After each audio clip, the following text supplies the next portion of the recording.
Yes, guys, we are back. Hope everyone's doing well.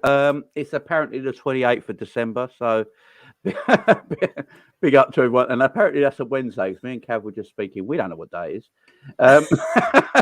It's Christmas Eve, Christmas Day, Boxing Day, New Year's Eve, New Year's Day. The ones in between, no one knows what happens. But you live in the Matrix in that time. But big up to everyone in the house. Hope you're all doing well. Thank you for joining us as always. This is going to be a Liverpool chat, guys. Full on Liverpool chat. Yeah, and obviously we're going to talk about Cody Gakpo, who is in Liverpool apparently right now having his medical. So yeah, we're going to chat about that. Chat about the midfield situation. Are we going to make any more transfers? The Villa game the other day. Looking forward to Leicester on Friday. So yeah, there's a lot to look forward to, guys. But first of all, Cav, how you doing, my man? Yeah, I'm doing really well, thank you.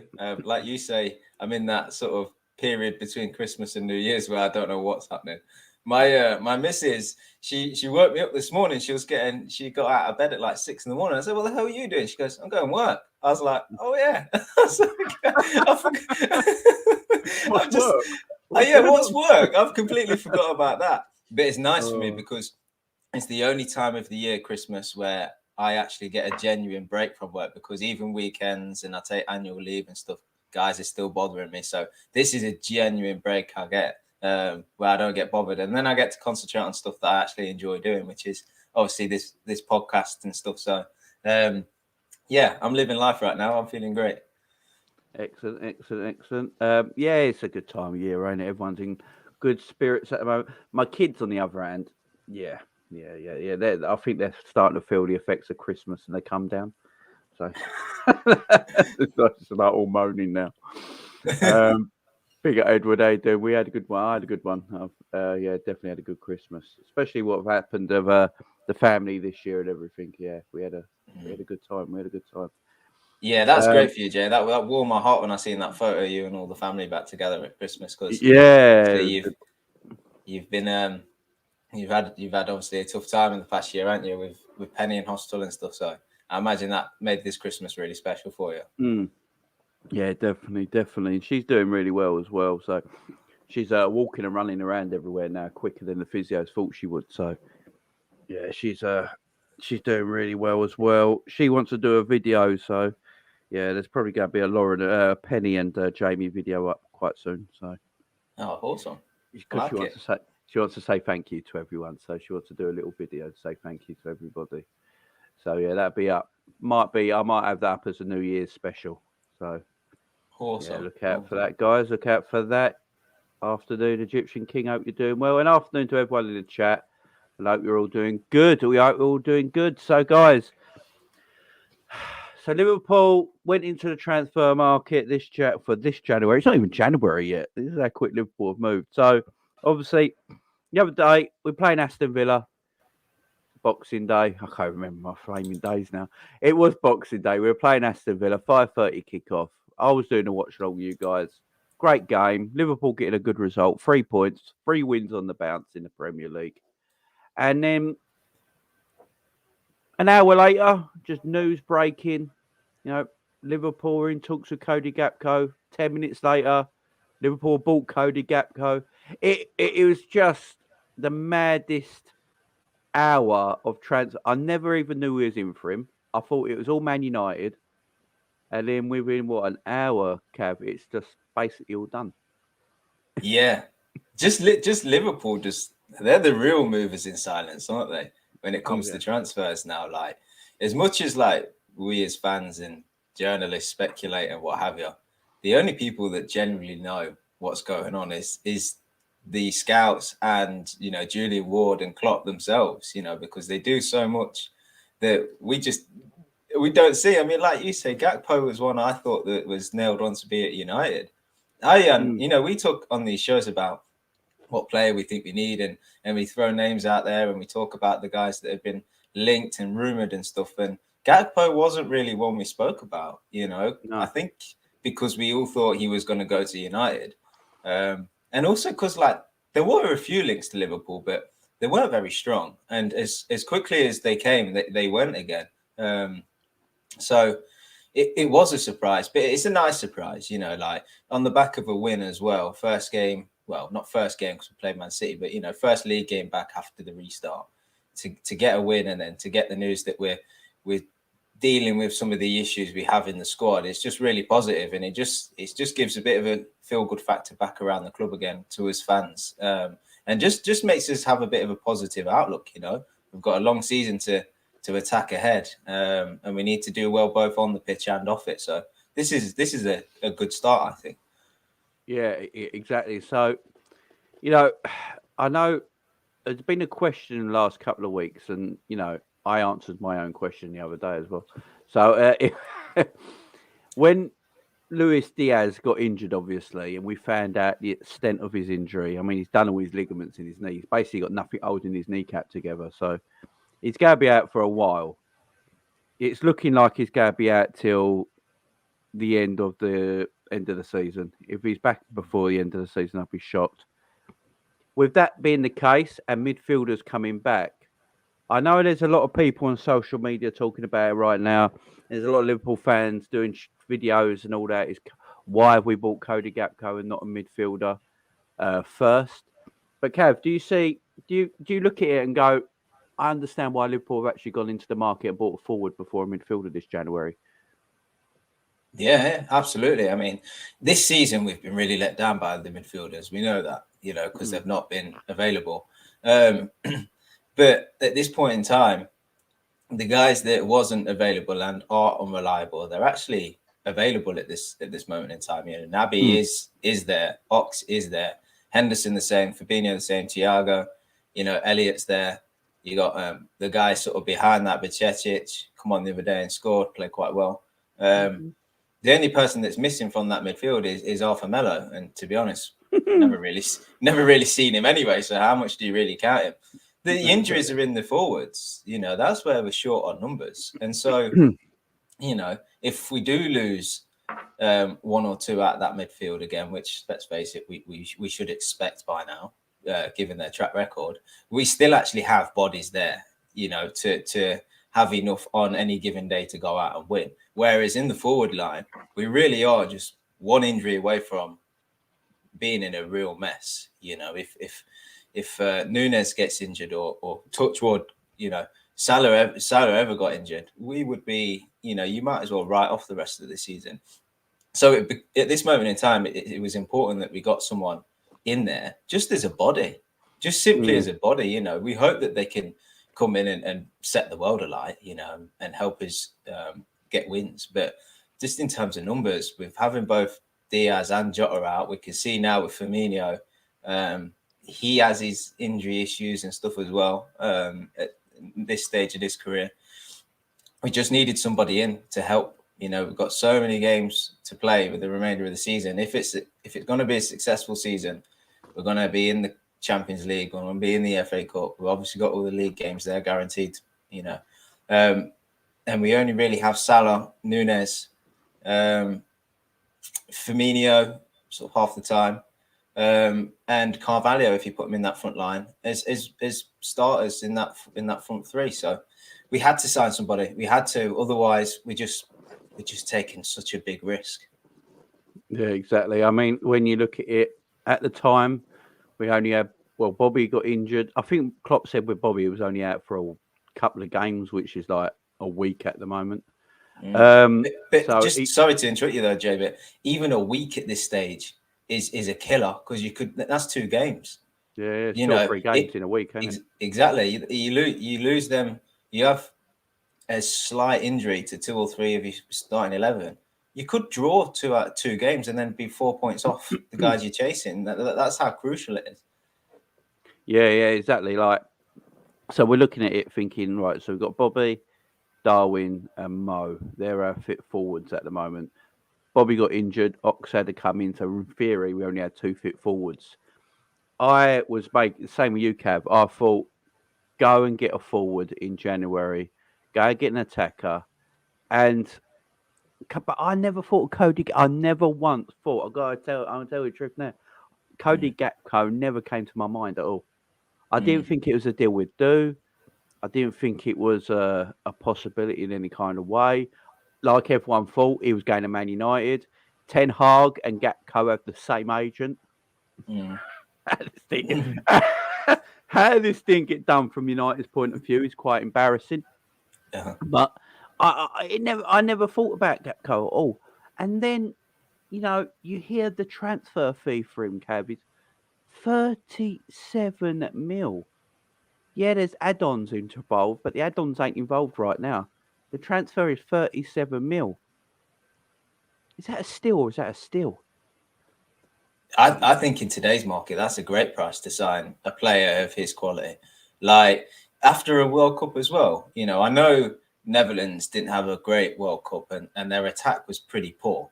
But he was a guy that they were kind of looking to get goals. And I think he got 3 in the World Cup overall. And ain't too bad, but he really has been somebody for PSV that's become a talisman. He gets goals and assists. He's an important player to them.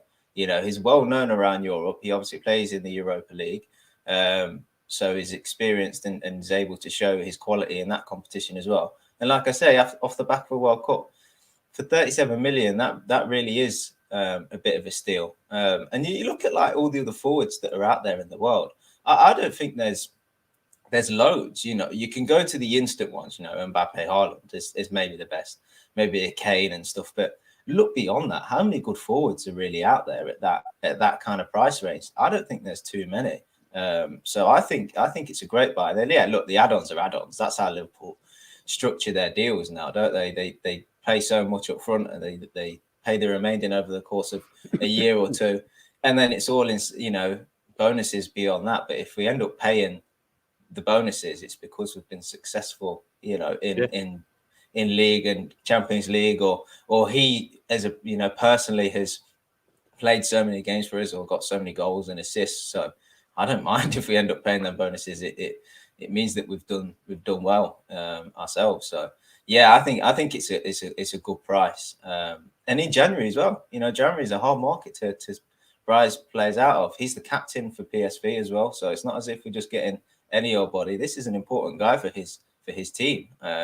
So I think it's a really, really good deal. Yeah, brilliant for Liverpool. Yeah, I agree. I mean, so apparently Cody Gakpo didn't actually want to leave this month. That is what I've been reading at the moment. So Man United and Leeds were both in for him. He favoured Man United more than Leeds. Apparently Leeds were getting a private jet ready to go and talk to him and stuff. But he favoured a move to United at the time. And then Liverpool over the last 3 weeks under the cover of darkness have been doing this deal for the past 3 weeks, we hear. And Julian Ward, big up with Julian Ward, Christmas Eve and Christmas Day, he was ashing out this deal, working his arse off.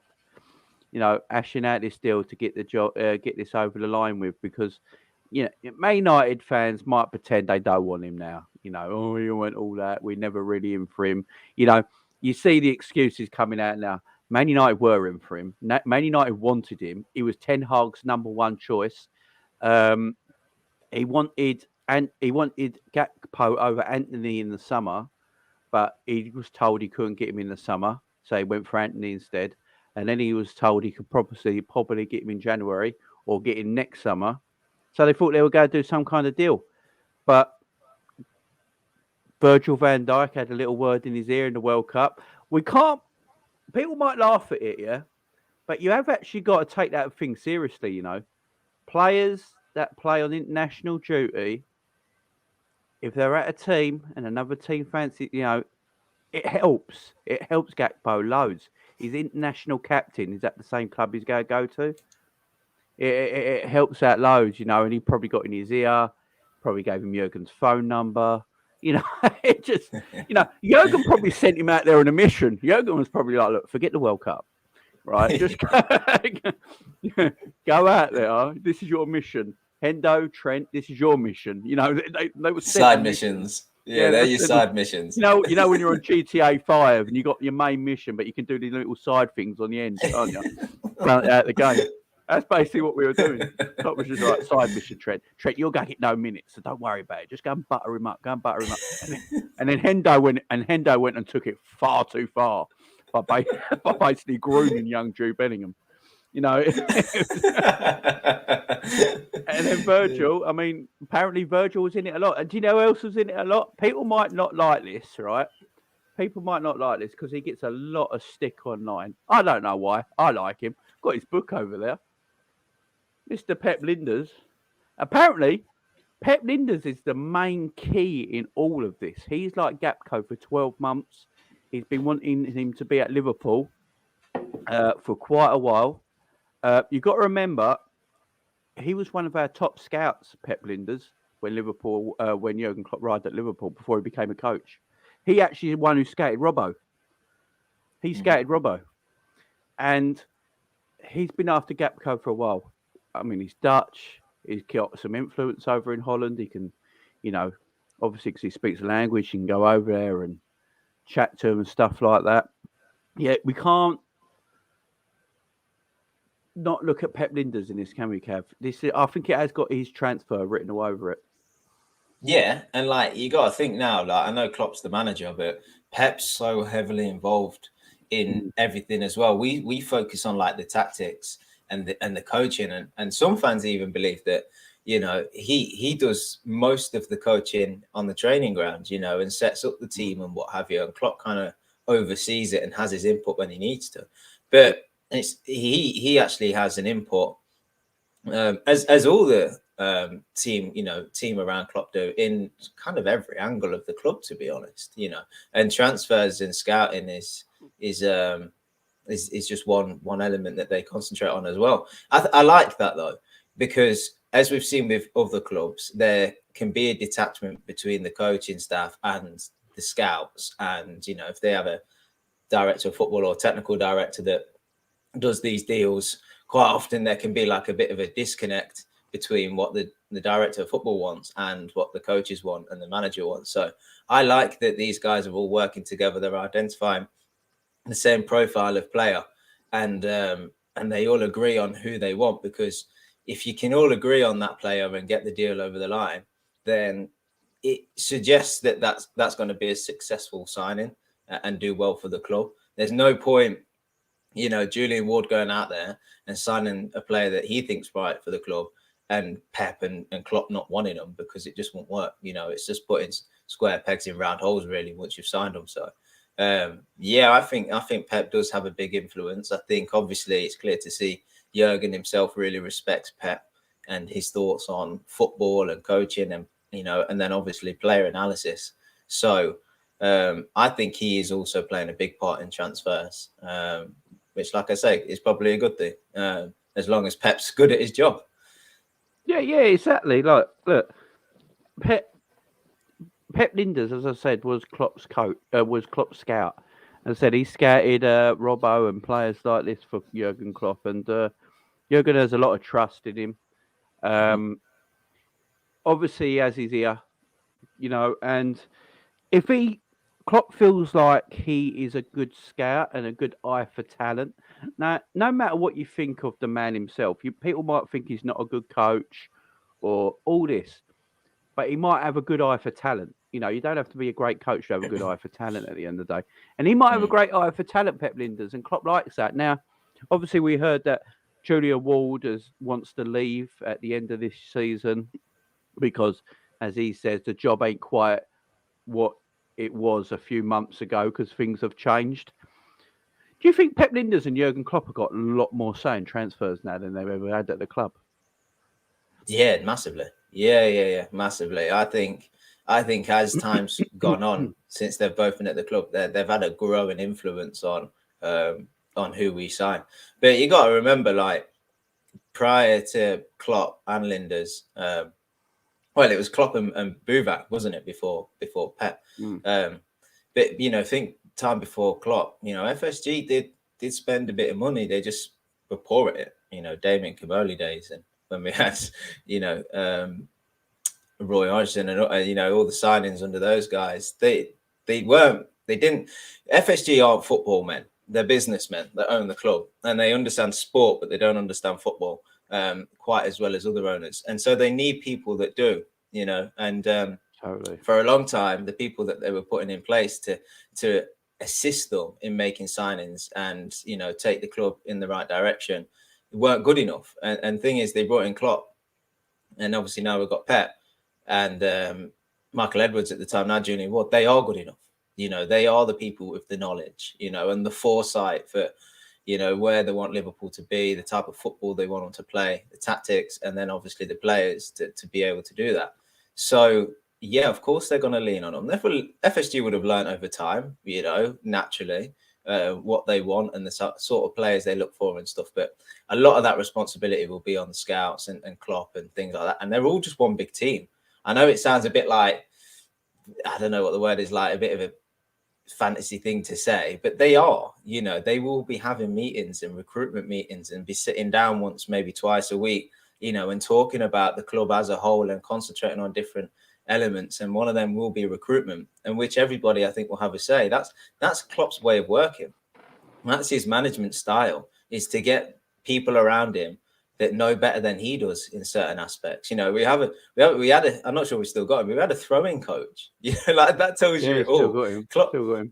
Klopp isn't a man that goes, look, as big as I am in the game and as big as I am in Liverpool, right, I still accept that I don't have all the knowledge. So I rely on the people that are around me to assist. And so that's why he's got in these people. And I think they all have a say on transfers.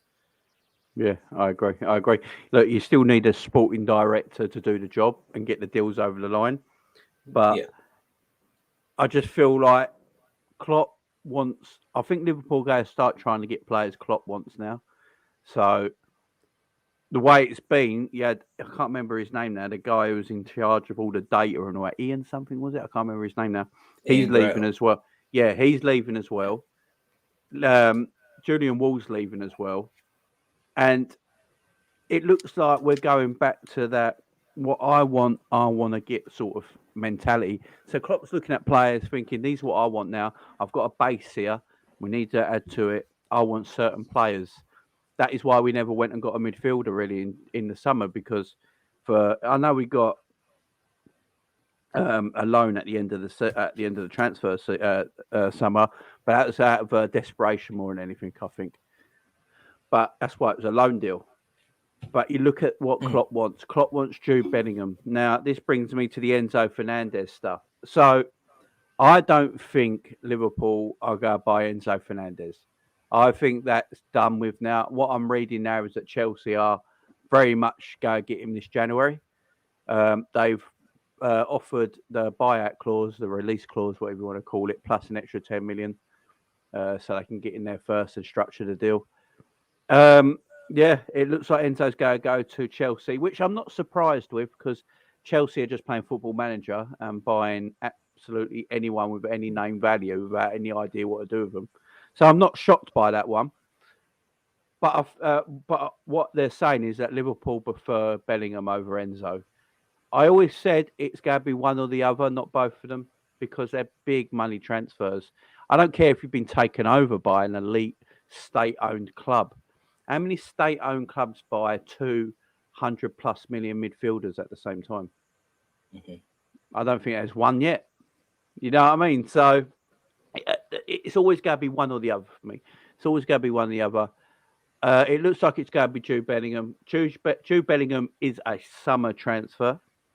You don't do that deal in January. It's too big of a transfer deal to do in January. So that being the case, Cav, do you see us buying a midfielder in January? And if you do, what names do you see? What names do you think? I think we do. And I think we will end the transfer window having got one forward and one midfielder.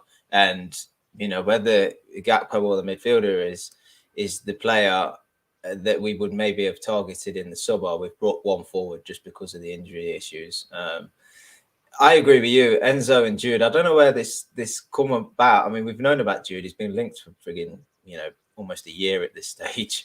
The interest in him is clear. Enzo, was a player that was on a lot of top clubs' radar when he was at River Plate. And then obviously, I think he's only been at Benfica 6 months, but done quite well there, had a good World Cup. a lot of teams are interested in. But as soon as you see the €120 release clause in there, and Liverpool are linked, you're a bit like, well, I'm not too sure about that. Liverpool ain't, their track record isn't one that suggests we're going to go out and spend 90 million on a midfielder and stuff. I know we've got Virgin and Ali, but the situation was a bit different then. And then people were talking about getting both Jude and Enzo, and I was like, I'm not too sure. I think this is maybe the fan base, their hopes taking over the what possible reality, So I don't think we do both. And then look at the two players. For me, it's hands down, I'd prefer to have Jude. I think there's more evidence that he'll be a success over Enzo. And I don't deny Enzo's talent, but Jude's been doing it in Germany and Champions League for much longer. There's much more evidence there to prove he's a good player. I think there will be a club that triggers the release clause in Enzo and probably does get him in January. But I'm not sure about Jude. I think he's too important for Dortmund. I think Dortmund have shown that they're quite resilient when it comes to signing their top stars. They'll set a fee. They'll work with the clubs, but they'll be strong at the same time. And I think they'll just hold out to the summer and let him go. And so that being said, I think we do the Jude one in the summer. And I think we will then target somebody in January just to help with this season. And the one I keep going back to, and I know it's going to be really difficult to do, but I think Caicedo is probably the guy that we go for, because he's in England, he's in the league, he's played 23, 24 league games, which I know is not a lot, but, you watch him this season and the appearances he had last season, he's shown he's a good player, shown he's the type of player that we would want in our midfield. Brighton play with a similar style to Liverpool, so that, transition between the two clubs will hopefully be pretty seamless for him. And I just think he's somebody that can come in and help right away. He's available, which is good. His injury record's pretty clean. And he'll not only help with the next 5 months of football, but he'll help with the following season and whatever. And I think it's a deal that you can probably get done at 50, maybe 60 million pounds, which, is significantly less than if you're trying to go for Jude. So, and then you've got in two quality players. I'll ask you, Jay, if Liverpool did turn around and do both Enzo and Jude, although the names is fantastic, and it would be absolutely incredible, I would also worry that that's still only two players. Mm-hmm. So you know what I mean? I still think you'd have to get another to go into the next season feeling like you're well covered, but you couldn't get another on top of that. Do you know? Not somebody that could have a significant impact. Unless you pulled off like a worldy signing. So you think if you did Enzo for 100 million, did Jude for 100 million, you've just signed Gakpo that could rise up to 40. That's 240 million. There's your deals done. I would much prefer Liverpool get Jude done, but obviously I think that will come in the summer, and then maybe get another two at the sort of the 50 million pound mark. One in January, I believe. I think that would help us overall much better. I love it. I think Enzo's a great player, but I don't think Liverpool, should be going out and signing so much money on just two players. I think you get one really good one and then spread the cost on getting other I agree. Potentials. I agree. I mean, look, we need bodies. But me and G were talking about this yesterday, and if you look at Liverpool's most successful time, it was with a midfield that was workmanlike, but had quality in it. And I don't know if we're going away from that and Klopp wants to change it up a little bit. Maybe Klopp and Pep Linders are looking to change it up a little bit, the way we play, maybe go a bit more technical. You look at the transfer, the players like Enzo and Bellingham, maybe we are going that way a little bit, changing the way we play a bit. But there's still a system there Klopp plays. Trent and Robbo still have a lot of freedom to create, down them fullback areas. I've not seen that change. So I'm not quite sure. So for me, we need bodies. Caicedo, as you said, would be an excellent start. I think Brighton have got like a 70 million price tag on his head. But I think that was because everyone came in for him in August. A lot of late deals in August. And then they were like, right, just we tell everyone to go away. We're just going to slap 70 million on his head. And like, you want him to pay 70 million now? It's just ridiculous money. Liverpool are never going to pay 70 million for Casado. I don't think anyone's going to pay that. So I think I can see a deal of 50 million for him possibly. I think you can get that down to around 50 mil, as you say, pay that sort of price for him. I'm happy with that. The only problem is with the Casado deal is what happens to McAllister, because after that World Cup, he's going to be wanted. And you look where the teams that are going to come in for him, can Brighton afford? I know Brighton's scouting is excellent, right? And they have got in great replacements of players they've sold and let go, right? And you look at it and think, okay, maybe they're just letting them two go. We get the money back in and spend it wisely, like they've done so far. So while they've been in the Premier League last few years, the only problem there is I think a lot of their scouts have been taken up by Chelsea now, and Chelsea are trying to get and Newcastle, I believe. So that's the only issue there. McAllister, there was rumours that Liverpool were in the race with McAllister last night. I don't know if that's true. If we're going to get one of them, I'd probably prefer McAllister. But Casado's great as well. I'll just get both of them, fuck it. And then I love McAllister, by the way. Yeah, absolutely love him. I think he's a fantastic little footballer. Player. And I liked him before the World Cup. I know a lot of people say it's World Cup tax. I've been watching him in the Premier League for Brighton. He's a great little player.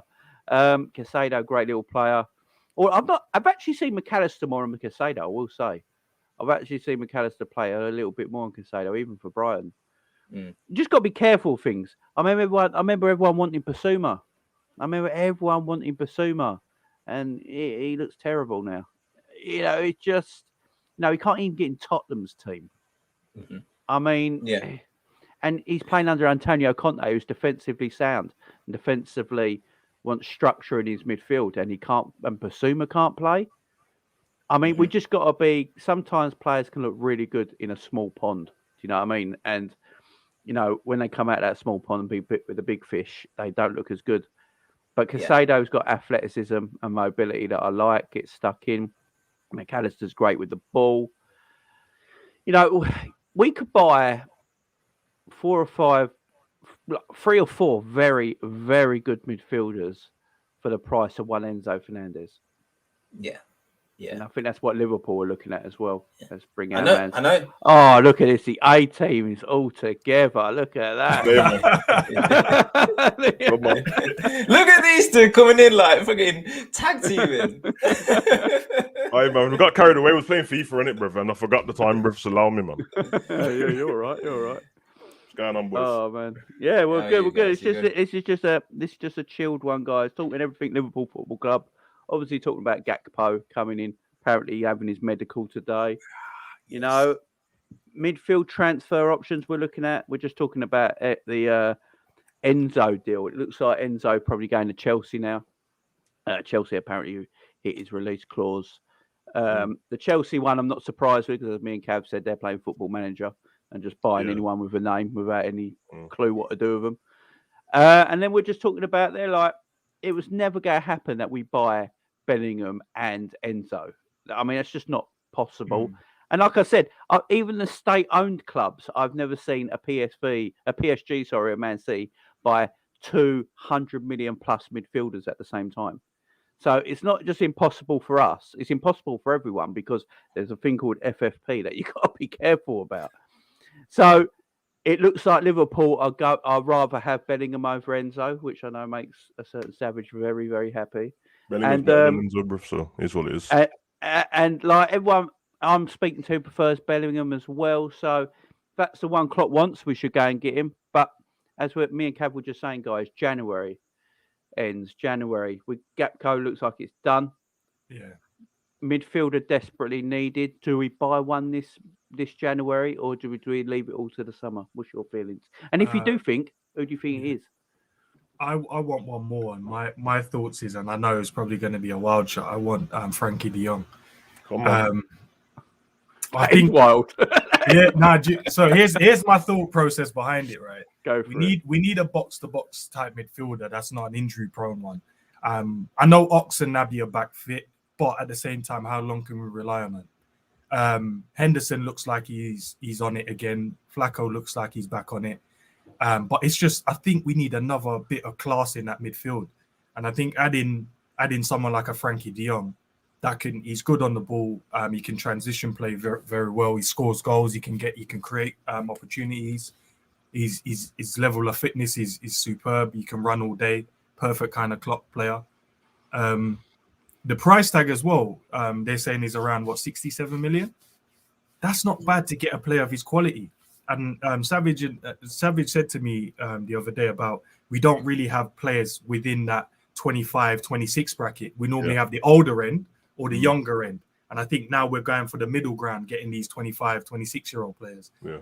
I think he'll suit our team. But, we want to go and wait till the summer. The season is happening now. We've only played 14 games. The season is now. I don't want to be waiting till the summer to fix the problem when you've got midfielders available now that we can go and get. And it still doesn't affect the Jude Bellinghams if we want to go and get him. Because Naby, Ox, and Milner leaves. So even if we get another midfielder now, we're losing 3 in the summer anyway. So get one now and lose 3 and then get in Jude. But that's my guy, man. I would like Amrabat. I think a lot of people saying they want him, but I think if we're going to play Besetic now and Flacco looks like he's on it again, Henderson can probably play there, Naby can play it. We might as well just go and get a player that's going to actually help us in the offensive side. Yeah, that's a good point. Savage, your points on that? Yeah, I agree with the Frankie de Jong thing. It's one of them, man. It's always hard to tell if that kind of deal's possible, just based on all the fucking shit what's going on in summer with his Barcelona contract and then them owing him money, but then him saying he wanted to stay there. And I think I don't think they got that deal done yet, where they were trying to work on a contract for him at the end of 2023, where they keep him at the club till 2026, but reduce his wages. And depending on what the reduction in wages is, bruv, if it's going to be the kind of wage that Liverpool pay him anyway, just get him. Because for me, bruv, he's already there. You know what I mean? There's no waiting for him. He's not a project. He's a top baller already. Feels like he's wasting the time at Barcelona, but I don't know what the player thinks. And I think for January, I think you're right, bruv. I think I'm happy. I'm really happy with the Gakpo deal. I think it's dope. He's a top player, young. He's got so much about his game: physical, strong, tall. Shots is more clinical than all of our front three at the moment, anyway. But I would like another midfielder as well. I don't know what price range. I don't particularly care about the price. It's whatever Liverpool can afford. But I think get a player in that won't affect whatever deal you're going to do in the summer, or you might just get a player in and deal with it in the summer if it's going to affect you or not. Because you never know, bro. Sometimes you can get a player in that you're not expecting them to do certain things, and then they do, and then all of a sudden, as much as Jude's a top player and I want him at the club, he might not become as important, or it might not become as, you know what I mean? All this waiting is still a gamble on waiting for this long. You know what I mean? But I that's why I think that Liverpool's already sorted it out, because I can't see them openly talking about stuff, gambling on waiting to the summer when there's all these other clubs sniffing around as well. They can only do that really if they already know what's happening, or there's an alternative who's definitely ready to come to Liverpool, and I don't think there is. So, yeah, I think try sign someone in the summer. But who? I don't know. Don't think the Frankie de Jong thing can happen either. I'd like it. I think Amrabat's dope. I honestly can't pretend like I know stuff. I feel all that bullshit about Liverpool was meeting with his representatives and having coffees and all that, bro. Having a latte in Starbucks. Mate, all of a sudden he made that tackle against Mbappe, and then there was a coffee. I'm like, okay, well, when did this happen? Because from what I know, people's agents are normally at the World Cup himself, bro, trying to watch the games on the phone and that, bro. But I definitely know Klopp went in Qatar, so I don't know what happened there. So, yeah, man.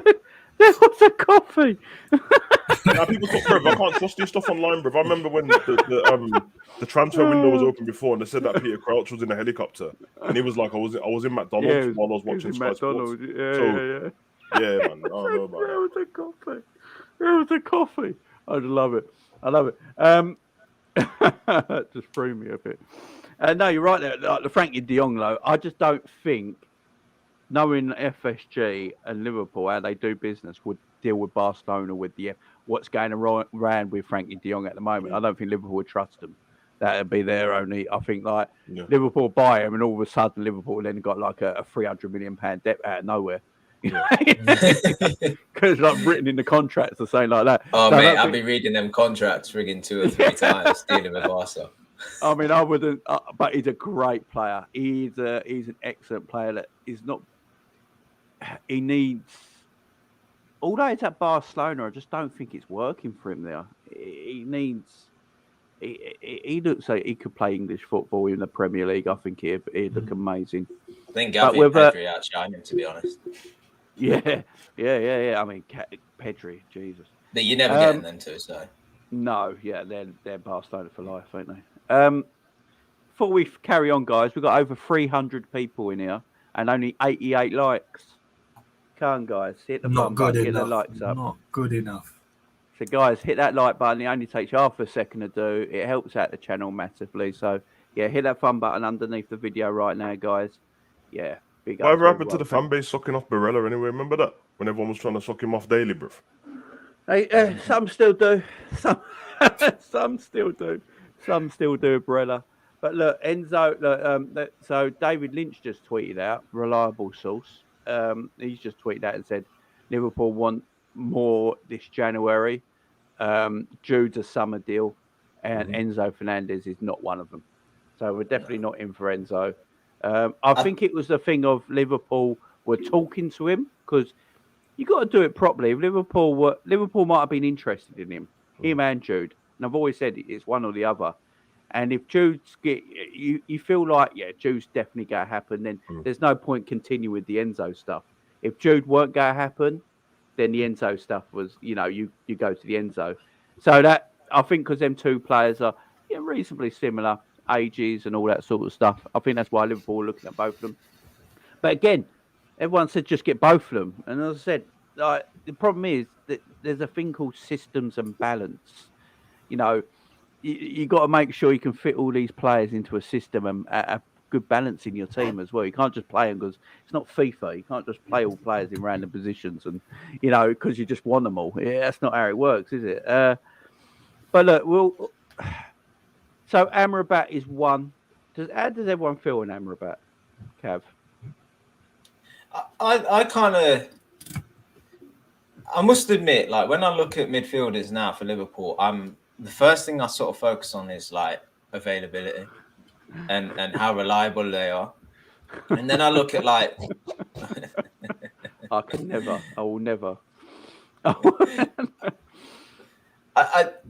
this is probably just just like off the back of having injury issues this season and stuff. But I look at players and I think, well, how reliable are they? How available will they be for us? How athletic are they?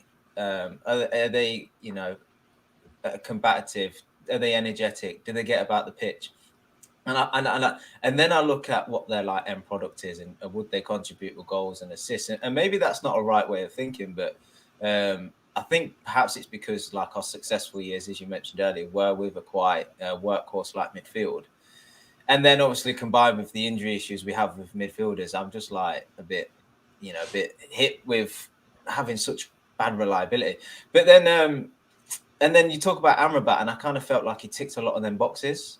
And then now we're kind of past the World Cup, and let's face it, a lot of people are like just forgot about him because the World Cup's finished in Morocco, aren't on our tellies every day. Yeah, a lot of people forgot about a lot of things at the World Cup, by the way. Yeah. Woke fuckers. Yeah, carry on. But I think if he was the sort of player that I looked at, and he looked quite good in the Morocco team, but the Morocco team played totally different to Liverpool. And I kind of just thought, well, if he could be as effective in a Liverpool side, I'd accept it if the fee was right.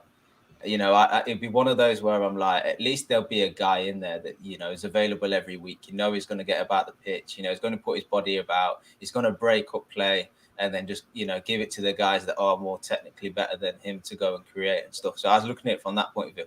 I thought if we could get it done for like 30 million, say, I'd be fine with that. But he was always just a bit of not a stopgap, because he could have come in and been here for quite a few years. But, just like, out of all the options that were available at the time, be it, January, and you can't get your top targets, I was like, I'd be okay with him coming in.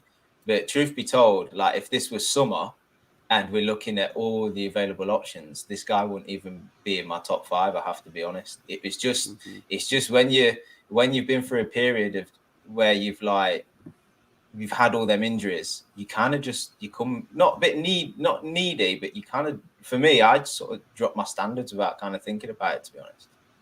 Yeah, I agree. Big up Nick for the super chat. Thank you very much, mate. I appreciate it. Lads, I hope we get one more big signing this window. It says, hopefully, my man. Thank you very much for the super chat. As always appreciated. As Gakpo arrived in England, I have no idea. Look, his medical is meant to be today, so we'll see. Let's bring Baz in as well. Big up Baz. Hi, Baz. Big up, Baz. Big Liverpool fan. Big Liverpool fan from Australia. Big up to you, Nick. Thank you for joining us. Do appreciate, my man, especially with the time difference. Thank you very much. Thank you very, very much. I do appreciate it. Klopp was interesting for the World Cups. Is not funny. I'm not. Look, I have no idea. Look, the Amrabat stuff, Savage is, I look at him in the World Cup and I was like, yeah, he looks like what Liverpool like as a midfielder. Like, that he's got mobility and get around the pitch. He's defensively sound. But I've been saying this for a while. A lot of people diss our midfield, yeah, right? Mm-hmm. So when we won the Champions League and Premier League, yeah, we were arguably the best team in world football. If not, you could say second best team. We're definitely in the top 2 of world football at that time, right? Yeah. Everyone's rating us. Everyone's loving us. We're this massive force of nature, right? But in reality, were our midfielders individually better than, I don't know, a Juventus' midfielder, Benfica, a Borussia Dortmund, a Bayern Munich, a Real Madrid, a Barcelona, right? Probably not. Probably not. Yeah. But what that midfield gave us was the whole... Football's all about systems now, yeah? I think we can all agree that. Football's all about systems now because winning is so important. Yeah. Liverpool's system was all about the midfield. So the players that have to fit that system still have to be quality players. Yeah. And I think sometimes we just think like players like Hendo just shout and point and, runs up and down. But he does have quality. Hendo's disrespected, man. Yeah, Wijnaldum does have quality. Fabinho does have quality. Milner, arguably, there's no argument. You can arguably say Milner. You can arguably say Milner is probably a better footballer than Hendo, right? So he has quality. Come on. These players have quality. Keita has quality. Sorry, Baz. I look about He has quality. He has qualities. Yeah, these ain't dead footballers. When I look at their qualities, my only problem with Amrabat, has Amrabat got that quality on the ball that the guys I just mentioned have? Yeah, he does. Yeah, he does. I think, I'm not. I wouldn't lie, bruv. So if you're gonna, I'm not gonna. I didn't sit here and watch all the flipping Fiorentina games, bruv. But the games I chop into are when I've got a bet on. So that's when I see the players. So when all that was happening in the World Cup, and people can see it on my watch along, bruv, I weren't surprised by what everyone was witnessing at the World Cup from him. It's just that when you get a chance to buy a player, everyone's going to start looking up in it because we're Liverpool. So it's not the fact that, well, no one was mentioning him at the time, so blah, blah, blah. But that's just what it is, bro. That's how it is always, bro. You know what I mean? It's a chance to buy a player and you're thinking about the future and what it's going to bring to the club. And he does the untidy stuff. And that's never a position that off the cuff you're thinking of where I need to sign someone straight away. Wijnaldum done the untidy stuff and the shit what no one noticed for a long time without anyone picking up on it. And then you realise as soon as Wijnaldum had a bad game, shit just went away in the midfield, bro. Like with the games where he went missing, we didn't look good. And we know that was him on the ball because when he goes to play for Netherlands, he plays like a complete different player. So the quality was there. Now, on the Klopp and how we play and how we've done stuff and what you just mentioned, someone like Amrabat can definitely play in our team, bro. All the stuff that we've mentioned, the stuff that Firmino doesn't seem like he can do as much anymore. Whether that's down to him being tired, whether that's down to just losing a yard of pace, which is when you've already got pretty slow, it's not the best. He can do that. And when I'm watching the goals that we leak, apart from like set pieces and that, when I watch the goals that we leak and it's that through ball and it just goes through the midfield, and then you watch how Amrabat plays, he's literally going to be in that spot every time, bro. because he loves it, and you need somebody who loves that position. I think no fault of the players or Klopp, because I think it's a match made in heaven sometimes where you get players that played in a certain position, they come to Liverpool, and then based on what we're trying to do, they get played out of position sometimes. It doesn't always work out perfect. Sometimes it takes longer to people to adjust to the new spot than others. But when you get somebody who you buy him in as a defensive midfielder and he goes straight in as a defensive midfielder and that's all he loves, bro, it's like, it's perfect for us, bro. I want somebody who loves it. It's the same with defending. Ibu looks like he loves defending. So we're watching him and we're like, fucking hell, bro. Look at him. He wants to put the tackle in and stuff. And that's what I want. And I think Firmino's mind wants to do it. And his body doesn't always do it. So I think it's not just him. Obviously, Amrabat's not the only person who can do that. But yeah, based off what we're talking about and depending on, like I said, I don't particularly care about money on players. But if depends on the model and how we spend money, then yeah, if he's a cheaper alternative, get him in now, right now, because I'm sure he would want to leave Fiorentina. His brother played in the Prem before. His brother weren't that great still for Watford. But yeah, bring him in. Cheaper alternative. Him and Gakpo in the January, bro. And if it is going to be Jude in the summer, it's looking all right, bro. You know what I mean? And then we can focus on other stuff. And by then, the other players who are injured should be fit.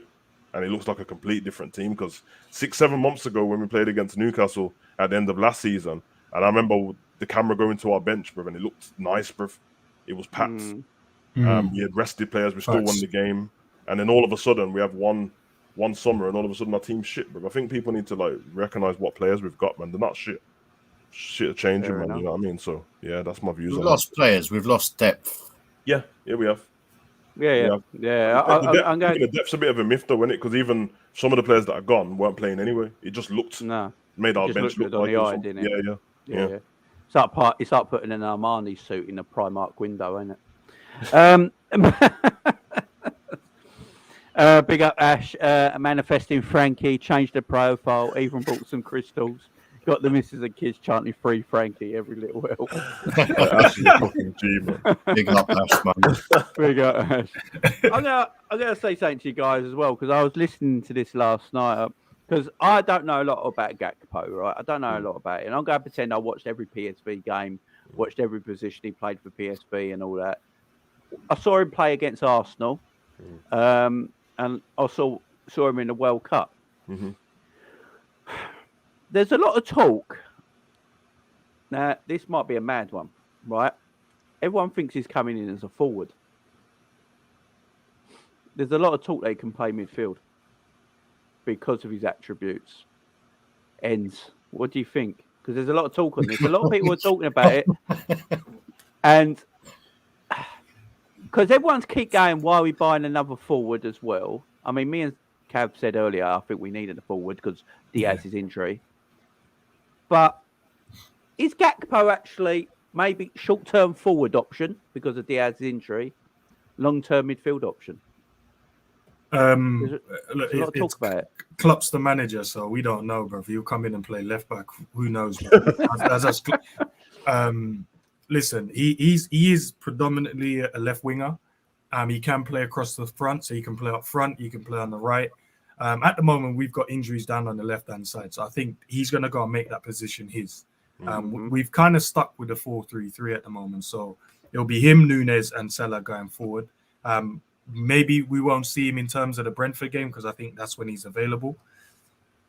But he will be playing off the left. He will not be playing through the middle, and he will not be playing in midfield. That would be a madness if we buy a player with his quality and decide to put him in midfield. Nah, bro, you need this guy up front or on the left-hand side or on the right-hand side, just causing havoc in behind. He gives us a bit more. So he's got speed, he's got power, he can win headers, he's very good in the air, technically very good. Finishing-wise, he can finish on both foot, left-footed or right-footed. He brings people into play. His dribbling is underrated, but he's very good at dribbling past players. Cold, and his decision making, because obviously you look at his stats, right? And it's always sometimes you don't want to look at stats and base the player just off of that, but you can see based on his stats, he can also create and score goals. Yeah. And he looks like he loves doing both. So a player like that coming in the front line where he's looking to assist you and score goals, man, it's always good for us. But yeah, him coming and playing in midfield, whoever is saying that, bro, is mad. His finishing is cold, bro. Cold. I think it's more of the sort of the number 10 position. I think people are thinking. I mean, this ain't me. This is people. I've been. We don't even play with a number 10. Carvalho's out Well- here on sidelines with a blanket on his kneecaps, bro, because he can't. Yeah. Be Do you think?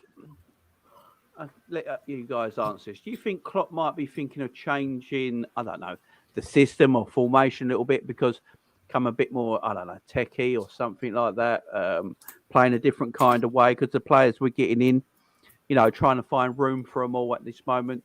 Cav, do you think he changes it out a bit, or is it, or is Klopp just got a system in place that he thinks is the system 4-3-3, fullbacks bombing forward?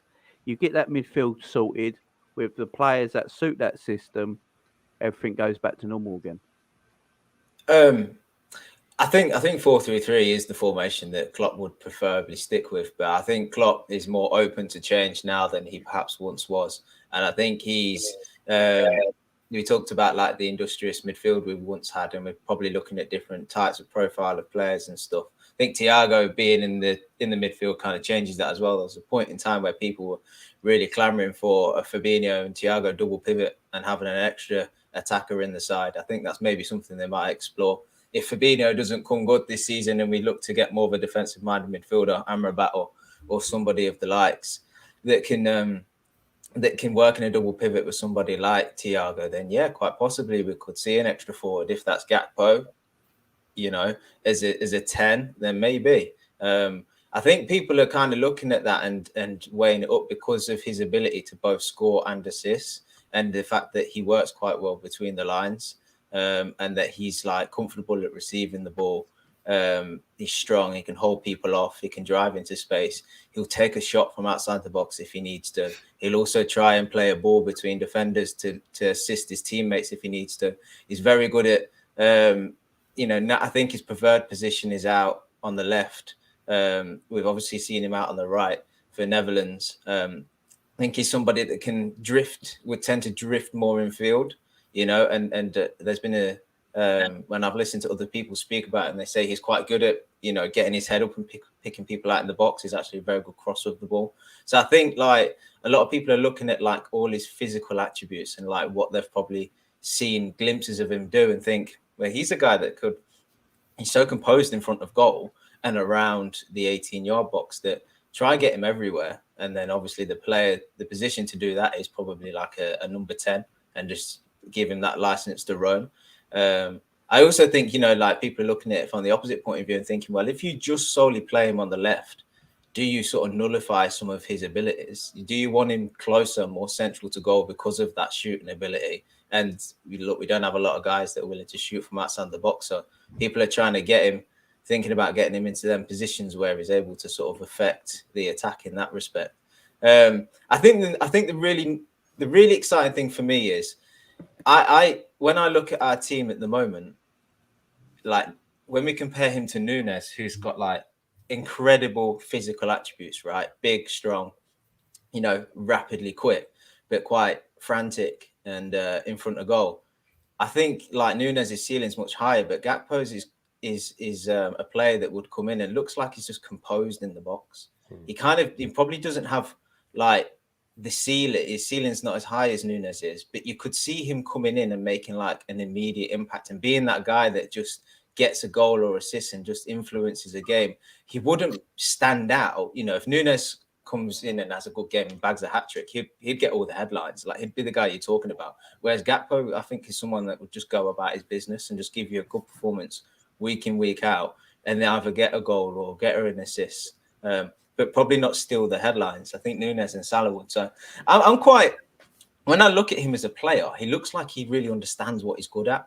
And I really like that. I feel like that's why I'm quite confident that he's gonna fit into Liverpool quite well, because I don't think he's trying to find himself. I think he knows what he can do, and he's just gonna come in and try to do that. And I think them attributes that he has is gonna be really beneficial to us. So I'm excited by him. I think his versatility is perfect for us at this stage. And look, long term, we just have to see. We have to see what guys we bring in. Look, if Jude comes in and he's as good as we all think he's going to be, and he freaking gets across the pitch and he's doing absolutely everything. We might move away from a 3-man midfield. I don't know. I don't think Gakpo is going to determine what system we play. I think it's going to be the guys behind him that probably do. Yeah, he's good. Yeah, what you guys Tall thought as well, what man. Cav 6'3", said isn't there? it? Enderman. Yeah, height. it's the unit. We're buying big players. Darwin's not small either. Yeah. Rough Yeah, man we- up in the box now. Yeah, we're getting bigger. So, what's everyone's thoughts on what Cav just said there? Yeah, Gavin makes a good point, man. But he's yeah. I think one thing I'll say with our fan, with like how we look at stuff with Liverpool fan base, and sometimes we just become accustomed to stuff because depending on people being injured and stuff, we get used to certain things. But with the left-sided forward thing, Cav's right. Like there might be a thing where you could be nullifying the rest of his talents just playing him off the left. But then the problem is when you see how good he can play off the left, it's ridiculous. But I don't see the problem with once everyone's back and fit. I don't know why we have to all do this, like, it's either a replacement thing or this man has to do this and that. But the team that we was trying to chase in the Premier League, bruv, they interchange their front three. Well, now apart from Haaland, they interchange their front three all the time, bruv. And it's quality for quality nearly every single time, and it's what we don't have. So it's not so much like, this person's going to play, and why wouldn't he play there when Diaz comes back? Because we got Jota to play off there as well. Now, everyone's in for themselves. Jota played damn near every position at the front three last season at some point, moving around and that. And I think that's how it will be. Certain man, if you're really good in that position, you'll stay there. Salah stays off the right most of the time because that's where Salah does everything from, and he's been great at it. But for the others who can drift and move across, it gives us way more flexibility because as Liverpool fans, we can never guarantee that everyone's going to stay fit. It's not always the players' fault. A lot of them come from people injuring them, but you just think how good he is across front three, and then all of a sudden Nunez gets injured or takes a knock and he can play there. And it's dope, bro, because then if Diaz is back, then it's like Diaz, Gakpo and Salah, or if he's injured, then it's Nunez and Diaz and Salah, and if he's injured, it's Jota and Diaz. And I'm just like, bro, it's exciting, bro. I think it's dope.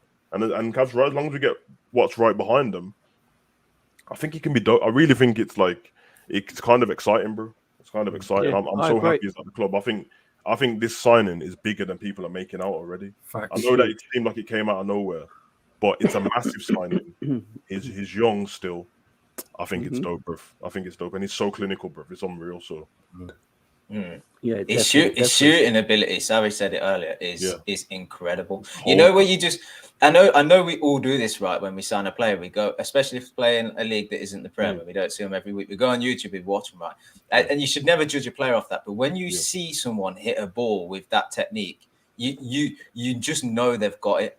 You just know it's that composure, and it's like I say, he knows his ability. He just knows how to hit a ball. And I know that sounds ridiculous, but we've got a guy up front at the minute that could do with a bit of that. We'll get to that way. We'll get to that. Yeah, absolutely. The thing with him as well, and he's also a captain. He's also a PSV captain as well.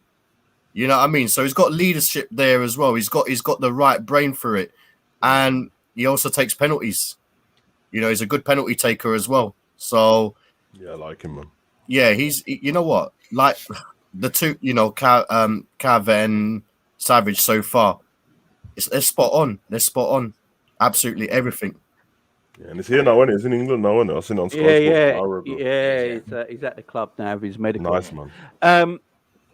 So I've just been reading an article while you guys were chatting there, and a lot of people in the Netherlands, in Holland, and that see Gakpo eventually being a number 9. You know, moving into the middle, being a number 9. Do you think? Now, I've been saying this for a while. Liverpool sometimes do this wrong. That I always feel like you should buy players in to eventually replace a player they go replace in like a year or two. You know, so they can learn their game and don't have to have all the weight on their shoulders straight away. A bit like Darwin. Darwin comes in, Mane leaves the same time, Origi's gone, Minamino's gone. You know, and all the pressure then goes onto that player to get all the goals. You know. And I feel that's sometimes a little unfair. You know, if you kept, I don't know, you kept a Mane, say, for a year somehow, but you got a Darwin in, Darwin wouldn't feel this pressure. It'd be easier for us to bring Darwin in slower, you know, eventually then taking over Mane's role. With that being said, Bobby Firmino's been offered a 1 to 2 year deal he wants to retire at Liverpool Football Club. That's what we're hearing, and hopefully that's the case. I don't want Bobby going anywhere. Yeah. But do you see maybe Cody Gakpo being a long-term successor to Bobby through the middle? Because as we say, Luis Diaz was bought as the left-sided winger. He even ushered Mane out the way. Yeah. As Savage says, he went straight through the middle. Mane never rotated with Diaz on the left-hand side. No, Diaz came kicked in. him out the spot, bro. Yeah, Diaz went left-hand side. So that tells me that Diaz is always going to be that left-sided position of it full-time. We're hearing that Gakpo was meant to be a summer transfer as well, but Liverpool, there was news that Man United were desperately trying to get him in January, so Liverpool pounced early on it and went and got that deal done like they did Diaz last January. So, do you guys see that eventually? Maybe that's the thing they go to, Gakpo going through the middle, because as you're saying, his attributes are there to be a number 9, ain't they? I don't know how you feel about that. Nah, I don't think so. We already have a number 9 man, and then Jota will be the backup. So Jota, it'll be Nunez and Jota as the two competing for the central spot. Then it'll be Gakpo, Salah, and Diaz competing for either side. And then we still need someone else to go on the other side as well. Because I still think Salah needs some competition where he's just chilling out there thinking that it's all rosy. He does need some competition. That's why man's always smiling, bro, because he knows he's lost. Bro, he's missing chances and just smiling. At least Darwin's there trying to kick the ground and punch something. This guy's like, let me just smile. Like, bro, you ran through the whole team and then just kicked it at the goalkeeper. And then everyone, man. Oh no, we're gonna get to the Darwin stuff. He lost his boot. He lost his boot. Nah, man, I ain't hearing none of that. I actually agree what Enderman said though. That's exactly what I was gonna say. I think all the positions you just said, I think that's what will happen. And because for me, Jota's better than Nunez at the moment, anyway. Which is not a problem. I like having top play. I can't help, but I'm not comparing us to other teams, but I always have to look at the teams above us. And I'm not going to look at Arsenal at the moment because that's like a one season thing in it. But Man City is always constantly ahead of us, and in the Champions League, teams that are always ahead of us or there and thereabouts, they've always got like quality for quality, bruv. Like when you go play against Real Madrid and then they bring off Rodrigo when you've already been ran ragged all game and that, or they bring off Cruz and then they bring on Camavinga. I'm like, fucking hell, bro. Like, why can't we have that kind of quality? Now, I'm not saying that our whole team is going to be like that, constantly changing, but I'm quite happy with our defense when it comes to like the centre backs, and I think we've got top quality defenders. I like Ramsey, but I'm not, you know what I mean? He's not played properly yet, but I really like him. And we've got Trent, and then I like Shimikas and I like Robbo. So we've got that at the back, and then we've got that up front now. Once everyone comes in and everyone's fit, Diaz, Jota, Nunez, Firmino, Salah, like it's dope, bruv. And in the midfield, we don't quite have it yet. So I'm here for that, bro. I think that's the right thing. Gakpo, you're right. He does have the qualities to play as number 9, but you're losing a lot more if you play him there than playing him off the left. Whereas we just got to play more rotation in that forward line. And I think that's what will happen. I think like if Jota was fit now, it's not that Nunez wouldn't start, because I think take away Nunez the misses he's done the last few games and stuff. His goal scoring record this season is pretty good still. He ain't played as many. Everyone's looked at the games he's played and not looked at the minutes. He ain't played as many minutes as everyone thinks. He's played less than Rashford and scored. Yeah. So it's not that bad. But if there's games where it's like, he's having a bit of a stinker or his head drops, which he hasn't yet, which I think is dope about him. His head never drops. He just carries on. But then Jota comes on the field, and then if Jota bags, then the next game Jota starts, bro, and it's quite simple. And then that's how you keep going and rotate, bro. You keep man on their toes, bro. The best teams do that. The only people who have a set number 9 in their squad are the teams that their number 9 don't stop scoring. Benzema, Haaland, they don't stop scoring goals, bro. And if Nunez does that, then Jota, you got to sit out, bro. It's what it is, and then you got to play Champions League games or whatever. And same with the opposite way. Just to touch on that quickly as well. With our front three, what people have to understand, they don't necessarily have to stay in their positions. They can actually move around. Well, yeah. So, and I think that's what we need to do. Salah needs to sometimes come out to the left-hand side. That Darwin could go on the right, and then Gakpo can go through the middle, just in the game in transitional phases, and then go back to the normal settings once the play breaks down or whatever. But they don't have to just sit in each other's position and he's on the left, he's on the right. Nah. Yeah, I actually think that's happened more this season than in the other season. I know part of it's down to us not playing as well, but I've seen nearly every single game I've seen Diaz play, and at one point in the game I'm like, is he on the right hand side, bruv? He'll just be there for 10 minutes, bro, and then he'll come back. I like it, bro, because it's you know what I mean? The other team can't figure out what's going on. I remember you saying it the other night when you was like, why don't Salah just stay over there for a bit and let Harvey stay on the right-hand side for a bit? It makes sense, bro. Change up things, bro. So, the defense don't know what you're doing when you do that as well. Yeah, exactly. Can I go, Cav, go, man. Just quickly to add to that point about the interchanging the forward line in terms of an attack, but from a defensive point of view as well. If we want to like keep Salah on the pitch, say we're ahead in the game, but we recognise that he's not naturally going to track back and help cover Trent, and not cover Trent, but double up with Trent and help him out. We might just switch him over to play centre forward and then bring Diaz on the right, because Diaz naturally will track back more. So from a defensive point of view as well, if we got these options available to us, the interchange could help from that point of view as well. That's true. Definitely. That's very true. Do you not think when we got a low block here that sometimes we try and stick with what we're doing and use Trent as the outlet? Don't everyone ever think that sometimes just bring Gomez on right back, take off the midfield and put Trent in midfield for the last 15 minutes? The reason why you're asking that is because none of the midfielders have those little creative passes. They don't have it, yeah. So if we do buy the player and buy midfielders that I actually think will help us score more goals, we wouldn't even have to do that, because a midfielder in there will just come up with, like when we had Coutinho, he was just running past players and playing little cute dink through balls through the middle of players, and strikers are running onto it. But we don't have that now because all of our midfielders look sideways. Yeah, and if that didn't work when he done that, then he would just shoot from outside the box and win us the game. And no one cutting in his whip. Here's one for you, though, guys. I think this has gone under the radar a little bit. In the last 12 months, Liverpool have signed a brand new front three. Luis Diaz, Gakpo, Darwin, Nunez. Yeah. And I think that's gone under the radar. I don't think anyone's actually speaking about that. Saying that, right, our attacking depth right now, Gakpo's basically, he's going past his medical. So Gakpo, Salah, Diaz, Jota, Darwin, Nunez. Mate, that's a problem. Bobby Firmino. That's a problem.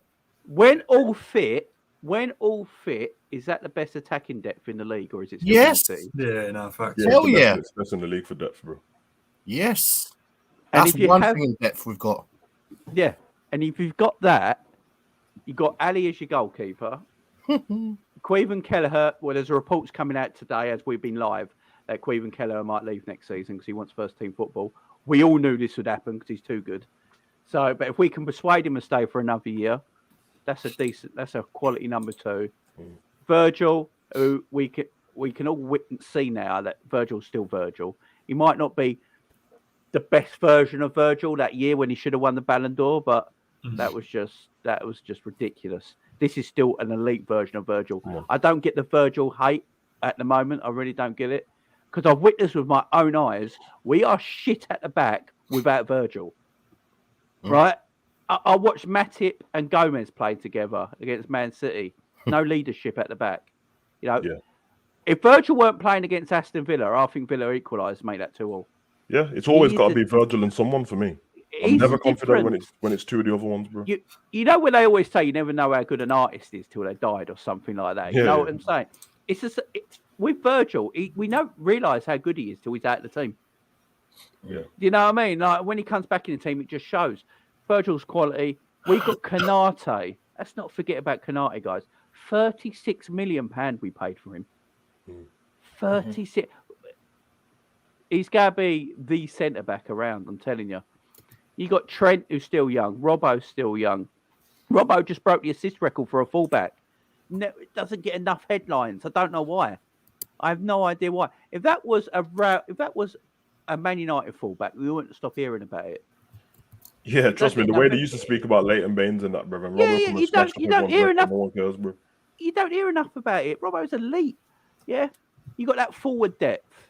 If we get midfield depth in, if we get one this January, a couple in the summer, is our squad ready to go for another title challenge next season? That's open to the panel. Everyone can answer. Is our squad ready for it? Yeah, next season. Oh yeah, if we sign some quality midfielders, then 100%. Yeah, just looking off how far we was off last season with damn near the same players. They're tired now and all that business, but yeah, man, I think so, 100%, bro. And I don't, to be honest, I don't think everyone else is as good as they were either. So even more so, I believe that. Yeah, I think so, man. I think we can definitely do that. We can definitely challenge in terms of winning. Man City are going to have an interesting squad next season because both Bernardo Silva and Gundogan are going to leave, and they're like Bernardo more so, but they're massive for them, massive for them. Like, and they might. We thought it would happen this season, and it has to an extent. But like Haaland coming in, you know, and how they'll change to suit him, you can already kind of see. They have less control in games. But then obviously they still have control because they have Gundogan and Bernardo Silva, who are brilliant, like in every aspect of, you know, play on the field. So who they sign to replace them players could impact, you know, how they play games, and not stylistically, because Pep will always want to control a game and be possession based. But, you know, they could have 2 or 3 ins and outs this summer, and then they see where they're at again. Because I think although Arsenal are doing great, I wouldn't, even if they won the title this season, I wouldn't necessarily think of competing with them next season. I'd still look at Man City. And like I say, I think they're going to be a bit of a different outfit. So, Calvin Phillips is fat now, isn't it? So, come back overweight. He did. If Calvin Phillips is fat, then I'm fucked. You know what I mean? I'm sorry though, but what are footballers doing when they're coming back overweight? Bro, the way Pep said he was overweight, bro, was so cold. His face did not change, bro. He said he was overweight. He hates him. Hates him. He's got no time for him. Do you know what though? Just quickly. You know, if you're Pep and you're Klopp, right, and these elite managers, right, and they see and they speak to all the top players in the world. Imagine seeing a player coming back overweight. You couldn't accept it, could you? Like you couldn't. Their mindset and their elite mindset. There's no way they're laughing that off. They're like, what? They couldn't accept that. Well, it's even worse for Calvin Phillips because you got to remember he was injured. He only got like 27 minutes for Man City this season. So when he went to the World Cup, he was in shape, which means within that month, when you were supposed to be on the bench for England, you managed to eat in a calorie surplus, bro, and not use any energy, even though man was sweating calories away every day. It's mad, bro. Yeah, I don't know what he was doing, bro. No, that's just mad. I look, Calvin Phillips. Look, I don't know why City bought him. I'm still not sure why they bought him. I'm still not sure why they bought Jack Grealish either. I swear it was just so everyone else stops buying them. I swear that's the way. Hit the English quota, bro. That's all. That's why they got. Ain't that why they kept Scott Carson as third choice as well? Yeah, that reason. Very small. Same reason we kept Reece Williams. Yeah. Exactly the same reason. Because you need that British quota, don't you? So midfielders that we need. There's one player that I'm going to name now because Enzo Fernandez does look like he's going to Chelsea, right? That frees up a certain Chelsea fan who plays for West Ham. Big Declan Rice. What are we saying? You said push for a January move. Declan Rice. He wants to leave. He wants to leave West Ham. He's not going to sign a brand new contract. He's only got a year left next season. Yeah, West Ham might want silly money for him, but you know, I think at the end of the day, because of Rice's contract situation, and he's going to want to leave, you probably can get that price down. Yeah, you'll argue that down. If they don't argue that price down, then he will leave on a free. So, what do you rather get some money for him or lose him for nothing? It doesn't make sense. So, is he a player that Liverpool need? Probably. I'm just trying to think what he can come in and offer us, really, that any of the other midfielders done already. Unless you guys can tell me otherwise. I like him. I think he's an underrated passer of the ball. But I say that about Hendo as well. Everyone tells me Hendo's a shit passer, and I only ever see good passing from him. So I must be watching something else sometimes. Rice is a good passer of the ball. He's quicker than he looks. I mean, anyone's quicker than Fabinho at the moment, so that ain't too difficult. He sees the game really well. He sees danger really well. He's good at cutting it out, and he knows the Premier League. You know, I just feel like we need homegrown as well. Don't forget, we do need homegrown as well. So we can't be buying all these foreign players. Bellingham won't count as homegrown till he's like over 21, I think. Yeah. 2 years. Go away, you're naked. Go away. Go downstairs. What are you doing up here? Jesus Christ, my little kid just came in my room completely naked. These kids try and kill you, you know. Jesus Christ. Yeah, so Declan Rice, guys. What do you reckon? Because if Enzo is going to Chelsea, I just don't see him going for Rice as well because that's too similar. You know what, bro? If my honest truth is, I think I like Declan Rice's personality more than his football, bro. I'm not being honest, bro. That doesn't mean I think he's shit, but you know, sometimes you keep thinking of a player, but then I realize, like, you know what it is? It's because I always see, like, he's either on a podcast or he's on one of them shows and he's funny. I think I just like him, but in terms of his football, I do think he's really good. It's always going to be a hard one for me because I can never tell with FSG in it. You know what I mean? I always have to have our model in my head. So if he's going to be expensive, then I can't see happen. I think Chelsea will still get him, to be honest, because I think Jorginho and Kante, or one of them, are going 100%, and he will take over that spot instantly, bro. Well, they might both be going if they go and get. So there you have it, man. If they get Enzo and Declan Rice, bro, I think that seems about right for Chelsea, and you can tell by Todd Bowley, bro. This man does not care about spending money, bro. Well, it's not. I don't think he knows what FFP is, bro. I think he's just going to spend what he wants and find out later, bro. It's not his money though. That's the thing at Chelsea, isn't it? They're they're basically funded by Newcastle's owners. So they can buy what they want. I'm just trying to think of other midfield options because we definitely need one in January. Look, Amrabat's an easy one to deal. It's an easy one to do, ain't it? It was 35 mil. Get that done quite easy. Salcido, I think he's good enough. Big money, isn't it? It's big money, but I mean, you know, if we were looking at Enzo Fernandez and that's not happening, you know what I mean? Then obviously we could get him, or vice versa, because Chelsea were linked with him only last week or the week before. Yeah. So if that's not happening, then you know I don't see why we don't go and put in a bid for him. A couple of people said Maddison and Tielemans in the chat. That's my guy, man. But you see how Leicester's playing this season. If you think they're going to let Maddison go for cheap money, bro, never happened. Bro. Why did Maddison play the other day? I have no idea, bro.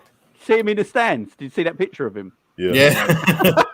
I think it's what I was saying to Enterman in the game, because I think Enterman was doing that game when we was doing the watch along, and I said to him, I think it's something to do with they clearly rushed him in it back for the England thing, and then they didn't use him. Because remember, he was injured leading up to that England game. He was fit, like, with 2 days to go.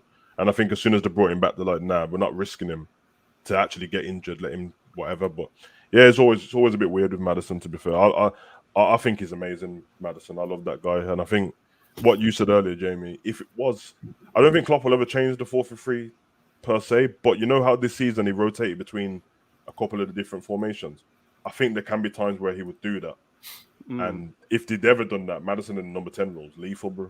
But this is the thing, though. Sorry, I mean, like number 10, he doesn't normally play with a number 10, so Maddison would fit that number 10. I don't see us getting someone like him. Yeah, that's my point. That's what I'm saying. I don't think we'll get him. Yeah. If we did, you're 100% right. Yeah, but you know, look, that's another one. Look, McAllister is another possibility. I think he's decent. You know what I mean? He's a good player. He's a good player, guys. Yeah, but at the same time, I think it's. I'm not gonna say I've not been watching him for ages, but I still think it's the World Cup hype as well. Because a lot of fans are saying we should go and get him, but no one was saying this before the World Cup. Who you talking about, Madison? No, McAllister. Oh yeah, I don't, bro. Listen, I'd only want McAllister if he was cheap, bro. I'm not even joking. You know what? I've watched McAllister, and the reason why I've watched McAllister is because I used to work at Brighton, so I saw him, I saw Cucurella, Bassoum, and stuff like that. Yeah, he's a tidy player, great range of passing. Yeah, but he's a tidy player generally. You know what I mean? Brighton, they play good football. You know what I mean? Even before this season, you know what I mean? He's, you know, a couple of times like last year and the year before, he was kind of finding his feet and stuff like that. But he's established now in the Premier League and, you know, he's finding his ranges. And I think he would be a good player, like in terms of ball retention and passing. He's got some good ranges on his passing. So he's a possibility. But it is going to be based on World Cup. So prices, you know, if we do look to buy him, it's going to be like tax. We're going to get a lot of tax on him. Yeah, because I only saw Just- him for Boca Juniors for a little bit, and then that was kind of it. And then all of a sudden, turned up at Brighton. So I don't know, man. But yeah, He's carry just on, signed Cav, as sorry, well, bro. hasn't he? He's just signed as well, so that makes it hard. Do you know one player I liked, and we actually seen him in the last game? Is Kamara at Villa. Yeah. I think he only just signed for Villa. Yeah, this Gerard brought him season. in. Yeah, so I don't think it's one we could do, but I think he's a really good player.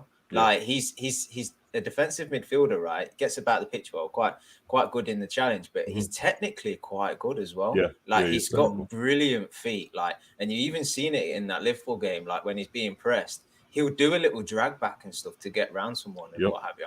I think he's a brilliant player. He's only 23 as well. Yeah, he's like good, man. he's a young player. It's just say like he only just came to the league, so you couldn't do anything now. But if we were looking in the summer, I don't know what kind of fee he would command, but you know, if you're looking at like 30-40 million pound price range, maybe 40 is a bit high, but I like him. I think he's a good player. Apparently, I'm just reading here that it looks like Chelsea are definitely winning the race for Enzo Fernandez, but Liverpool are looking at Caicedo, Maddison, and Amrabat this January. That's mad though. They don't all play the same type of football. That's a wild. Yeah, I think it's one of them three they want to. Maddison offers you trying to creativity. That's one thing for sure. Hey, Jamie, add Frankie de Jong to that one as well. Add Frankie in. Let's add Frankie in. Come on. Let's do Frankie. Big up with Gal. Big up with Gal. Hope you're doing well, my friend. Hope you're doing well. Yeah, I mean, hey Jamie, we do. Sorry, I was just gonna ask if it looks like Gakpo's coming in. We've got to free up a spot for him in the squad. Yeah, go for it. So we just got to think about who maybe would be leaving in January to facilitate that. There's been a few suggestions. Maybe Adrian looking to leave. His third choice goalkeeper. You've got Ali and Kelleher that both going to play the cup games and the league games respectively. You'd be pretty unfortunate to lose both them guys to an injury or whatever at this point in time. Adrian, that's the one I think that a lot of people are looking towards going, because he's going for free in the summer. Could you try and banking on him at this stage? Offer him to Barcelona and take Frankie de Jong.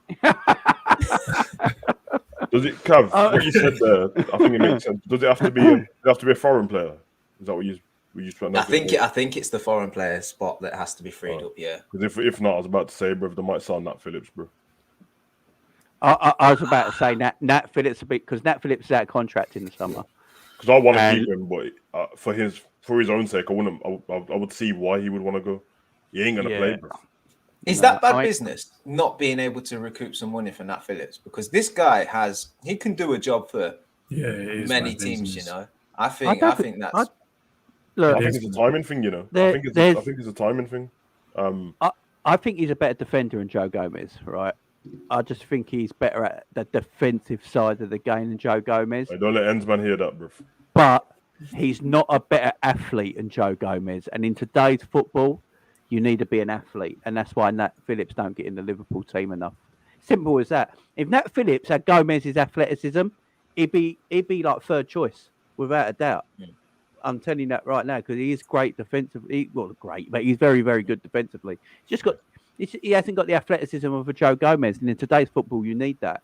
And if he had that, he would probably be third choice centre back. I'm telling you, but because he hasn't got that, if we played in 1997, Nat Phillips would probably be partnering Virgil. It's a different game now. Yeah, but name the last time Nat let us down. He don't. Never really. He didn't get. He made that thing where he got chopped up by Eze against Crystal Palace, and then after that, bro, was Zaha, and then after that, we just didn't play him again. But that's not good enough. Like, I know people don't agree, but when you watch that game, he was actually good in the game until Zaha did that. Then after that, he was good again for the rest of the game. But you know what I mean? It was almost like, man can't make mistakes in that, bro. But I don't know, man. A lot of people get chopped up by Zaha, to be honest. It ain't just him. So for me, I love Nat, bro. But at this point, just looking at it from the standpoint of his whatever choice centre back, he's hardly going to play. You're looking at when Ibu comes in, it's gonna likely to be that by the time we finish this season, it'll be Ibu and Virgil, which means Matip will be the third choice, Gomez the fourth choice, Nat the fifth choice. What, League Cup only? We're out of it now, so we ain't gonna play again till FA Cup or next season. And we ain't got no throwaway games where we can just be like, let's rest the team now because we're way behind. So yeah, I don't know, man. But when I said about the timing thing, because of obviously the COVID season, he came in clutch there. Then the boys came back, and then there was like the iffy injury what Matip had, where no one knew where it came from, and then we had to use him again. And I think Liverpool were caught between, we didn't feel like we would need him based on the amount of centre backs we have, but they keep getting injured, so let's keep him for this point. And then it's kind of like, I think that's the one they feel like they can afford to gamble on the fact of we might not make any money off him, but the parts when he's coming, we've needed him and he's helped us, and it ain't like we had to spend loads of money to get him in the first place. So I think that's kind of what it is, man. But it's just a shame, man, because I like him, bro. I like him. I think it's dope. I think I think with Nat, like, you always know what you're gonna get. And when he plays the game, if there's a ball that's in and around the 18-yard box, he's going for it regardless. Might not always be the right thing to do, but he's going for it. And I kind of like that, because when you play with Gomez, sometimes he'll question what to do when the ball's coming in, and then that creates an uncertainty to the players around him. And then ultimately, top players just not even top players, just in this league in general, they capitalize on that indecision, and that's why I understand people's argument for possibly keeping Nat over Gomez, because when Nat comes in, everyone knows, like, if there's a ball in the air, he's going for it. So then Virgil can think, he's going to go for that, so I'll just cover behind.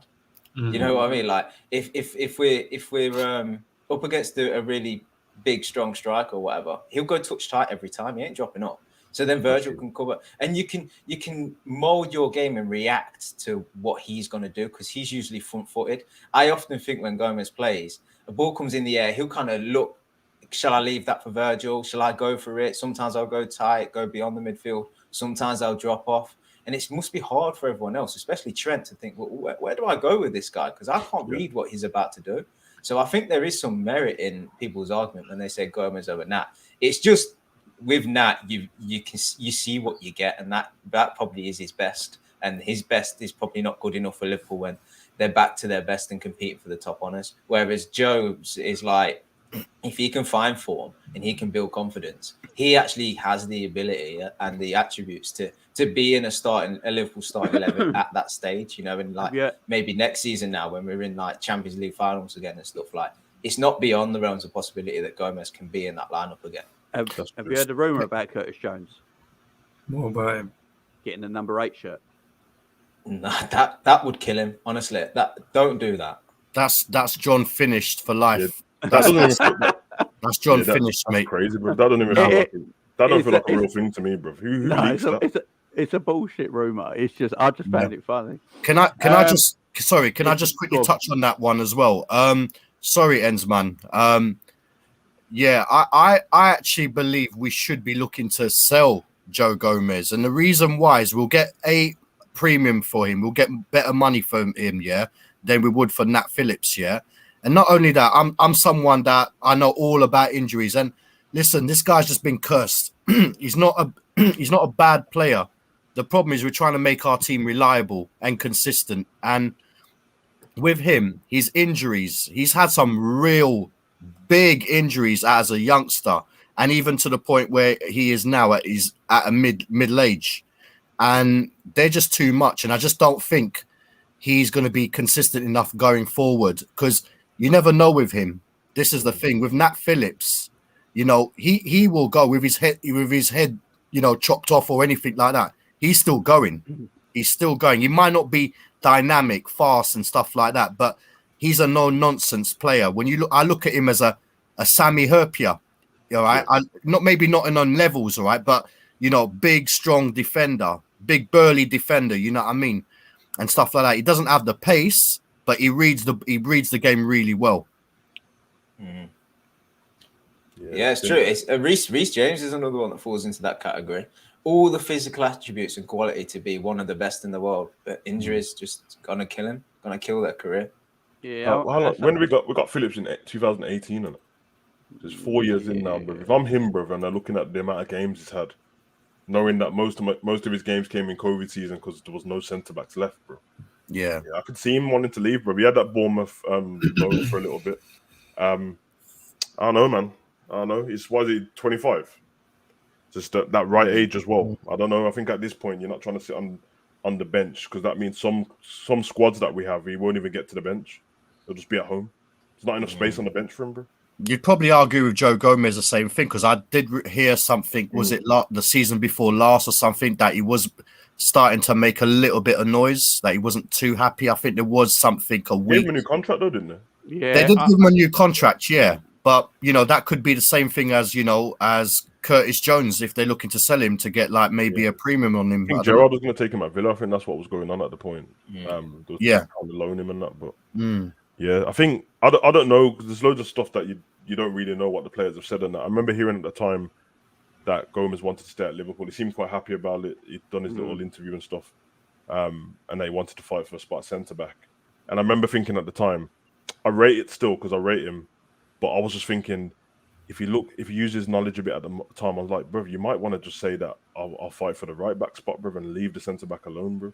But what you've done is you've said the centre back thing, and then we went and got Ramsey in, and now it's looking different. Whereas, let's all be honest, bro, I don't remember seeing any problems with Gomez at right back, bro. He was good last season when we needed him there. He actually offered a little bit more balance than Trent, to be honest, because he was defending and going forward. But yeah, man, fighting for that centre back spot. Maybe he's waiting for the fact that Matip's getting older and whatever. But I don't know, bro, because the way Ibu's playing, unless his injuries, Ibu ain't coming out of that squad, bro. Once he's in there, I don't think so. This man's smiling, bro. He's smiling, bro. Hey, listen, when one man goes out there, you move up the pecking order, bro. That's what I'm thinking. So it depends how long Matip's got in it. Let me touch on him quickly. In terms of Gomez, you have to understand the guy. Oh, you're right. He's had loads of injuries. None of them was his fault as well, or majority of them. Impact. Before he had that knee injury when he went away to England, he was one of our best centre backs. Him and Virgil at the back, no one was getting in. Yep. We quickly forgot about that as soon as he got injured, and then a player played well for a few games, which is crazy to me. Look, I know he's not consistent, but if you're not playing consistently, then you're not going to become consistent. Yeah. So you can't expect a man to come in one game at right back, then one game at centre back, then don't play for a couple of weeks and come in at right back again to then have consistent performances. This is never going to happen, especially at the high level. So give him a bit of slack. Obviously, Klopp gave him a new deal for a reason. He's 24, 25? Yeah. So he's still got years ahead of him, man. Yeah. Virgil's in his 30s now. Matip is in his 30s now, and he's one of our younger end of the defenders. Nat is not going to be here for longer. So then when these guys retire, Joe is going to be here. So we've got to respect. There is respect. It's just the injuries. The injuries are serious. They're not, they're serious injuries. They're not little injuries. When someone's patella, it's not his fault, absolutely. But at the same time, it's like we could say Naby Keita is a brilliant player, but he never plays. It's not his fault. Even with all these injuries, bro, I've still yet to see someone outrun Joe Gomez in the Premier League, bro. So it's just it's not even the injuries for me. Like, this is a guy that's been at Liverpool since he was 22, come from Charlton, right? He's played in a league-winning season next to Virgil. He knows this team. He knows the system. He knows the guys around him. I get that he's always coming back from injury, right? And he's having to find his feet again. But this ain't like a new signing coming in and like trying to find his feet. This guy should know what he's doing when he steps on that pitch. And his performances they are too inconsistent. Like, he'll put in 1 or 2 good games and then he'll put in an absolute stinker. And that stinker ain't good enough. Like, I know we've got other guys that do, but in a centre-back position, it's killer. Like, it's absolutely killer. Are we talking about stinkers in terms of overall performance, or are we talking about moments, though? Because I think it's more moments than the whole performance. And I do kind of agree with you, but that's the thing. He'll play well up until he makes a problem. He has a problem, and then he's done from there. Like, you see it in the rest of the game. Like, the confidence drains out of him, and then it's like 3-4 next passes are going awry. The next challenge he's losing, and then before you know it, you're watching the game going, Jesus, I'm worried about this guy. Like, I'm thinking about actually subbing him off because I don't have the belief in him for this game. I'm like, take him off this game and we go again next time. But that's not good enough. Do you know what I mean? Like, Look, I hear you, but at the same time, in the back of his mind, he's like, right, if I make a mistake, I'm not going to play again for weeks, bro. It's a tough ask, but you play your centre back for Liverpool that competes for league titles and Champions Leagues. Like, you have to suck it up. You have to do it. Like I say, you're not a new guy that's coming in and you're not quite sure about the game players around you, and you're not quite sure. I'm still learning the position, still learning the tactics, maybe even the language and stuff if you're a foreign player and stuff. Now, this guy knows all of that. All he's got to do is go on the pitch and play well, and he doesn't. He does that half the time. It's easy said than done, man. But in this day and age, with these kind of players, man, they're not as mentally strong as we would want them to be. So for me personally, I think it's more in his head. He's like, I was the main guy. I got an injury, came back in, and now they've got Matip back playing well. Because remember, we couldn't rely on Matip. He was always injured himself. Yeah. And then we bought in Konate, which is a machine. So he's come back into the team and got Matip is now apparently fit all the time, and now got to compete against Konate as well. This is a madness, bro. And he's like, right, if I play in this game, if I don't play well, I'm not guaranteed to start. So he's just like, what's the point of me even playing well? And when I do play well, which he has been in certain games, the next game he's not playing. So he's just like, okay, cool. How am I going to get my chance and be consistent? If I play well this game, the next game I'm dropped, then you put me in against another team, and then I make a mistake there. And then it's like, okay, everyone else makes mistakes as well in the team. It's just goals don't come from it, so it doesn't look as bad. And most of the time, and I was saying this, I think it was the Savage and Baz, most of the time he's been playing on the right-hand side where Trent ain't helping him defensively as well, bro. So he's covering the whole right-hand side himself. Where on Virgil's side, he can rely on Robbo to do his job on that side. So I agree. It's a tough ask. It's a tough ask. He finds himself in a very hard situation, but he also has a guy in Matip that has had injuries and come back and been brilliant. So he has to match that level. You know, I get that excuse should probably stand, but it can't when you have a guy like Matip there who also is unavailable and comes back in and then puts in a stellar performance. Matip still has about 7 years more experience than he does. Well, let's go with someone of similar ages then. Let's go with someone of similar ages. Konate and Gomez. Whoa, Konate is a freak of nature, bro. Yeah, but this is why I feel for Gomez, because Gomez. I don't think any of us on the panel question Gomez's talent. No, it's definitely absolutely. there. I just feel like, unfortunately for him, the amount of injuries he's had in his Liverpool career, he's never been able to cement his place in the team because of it. No. And when that happens, the team can't stand still. It has to carry on moving. And for me, it's the same with TheOx in a way. All right. Yeah. When TheOx came into Liverpool, it was Liverpool's arguably best midfielder that year before his injury. And, you know, everyone forgets it. I think he got 11 or 12 goals before he got injured. And he was in good form. And the injury came. Liverpool didn't stand still. They moved on, kept going. And now, you know, when he's fit, he can't get back in the team no matter what. And when he is fit now, he don't even play midfield because Klopp don't trust him there. Plays him forward there. The other one you can look at is a more recent one. So Gakpo coming in because Diaz got that injury. So now we got to see how well Diaz now takes this and say, well, I might not start every week now. It does come down to the mentality of a lot of the players in it. I do believe so. And what people are willing to put up with. I think some players lack self-awareness, so they think they're better than they are. But if you can analyze where they do, and I think if you can analyze where you are, that comment, in your career, and you know, it's always hard sometimes, especially if you're looking at a man on the training ground and you know that technically I'm better than this guy. It's hard, bro. If anyone who's played football's been there, bro. And Gomez is rapid as well. This is another thing that a lot of our defenders are not as rapid as him. So there are cases for everything. Well, maybe that's what my point was going to be, because you've made a point about maybe the contract came from, well, you've given the contract because then when you sell him, you get more money. Or does Gomez just have more self-awareness than I think, and he knows that the injuries have done what it's done to him, and he's happy to stay at Liverpool? And if he is, when I'm looking at what Jamie said earlier, the one thing was, Jay, we did speak about it in the summer, so you should remember that we spoke.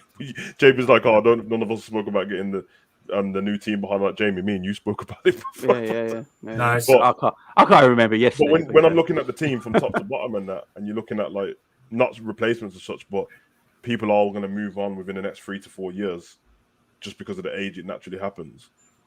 Yeah, I was looking at one point Gomez and Ibu, Shimikas, on the left, and Ramsey's in now, but Trent's still young anyway. And then you got the midfielders coming in, and you do have a bit of a balance and a bit of a team behind the team now.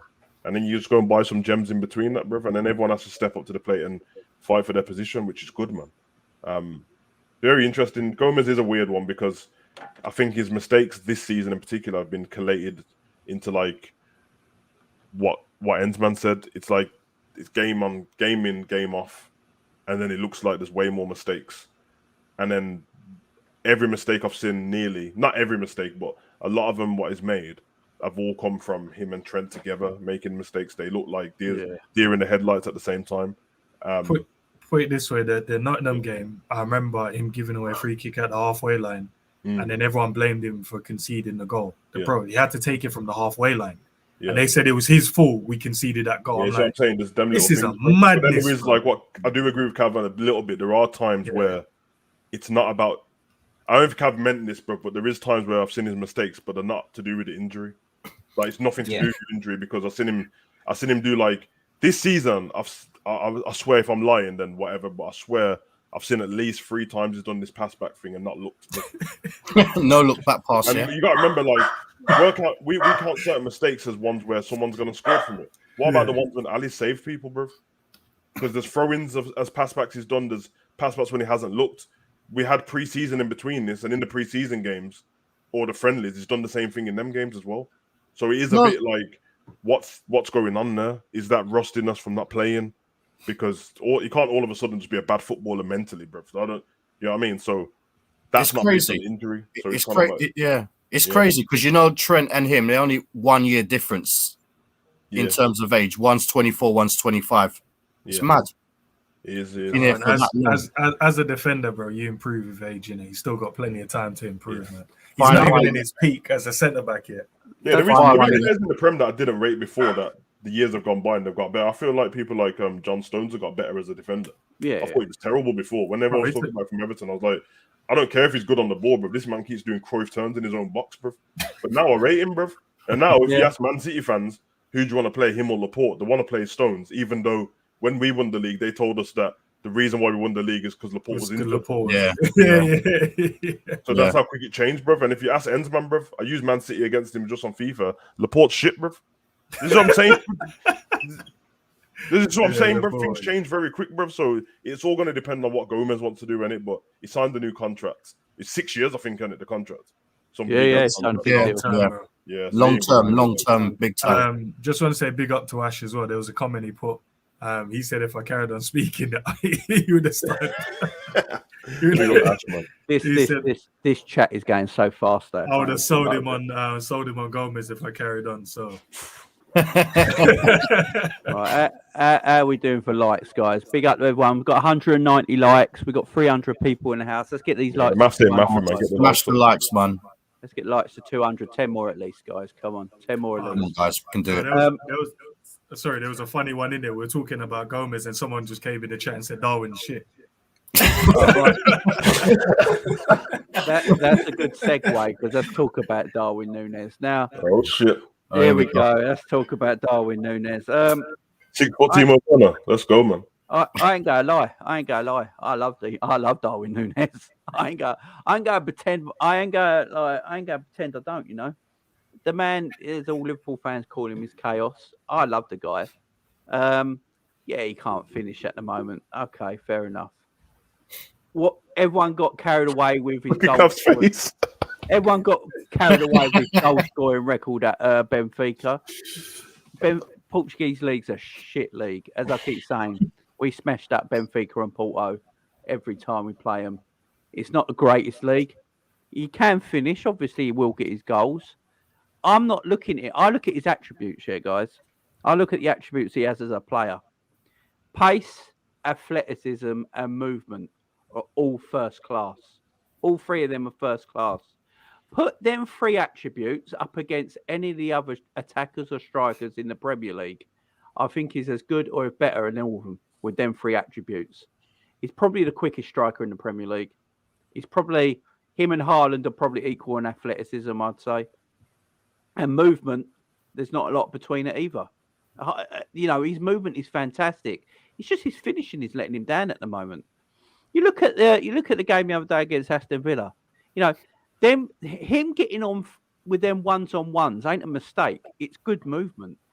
It's great movement, getting himself into a position where he can make that run, and then his pace and athleticism takes him through. What he's doing at the moment, though, is trying. This might sound hard. This might sound weird, but he's trying too hard to score. If that makes sense. Yeah. Because you can tell when he gets in front of goal, he tenses up a little bit. He needs to relax his shooting a little bit.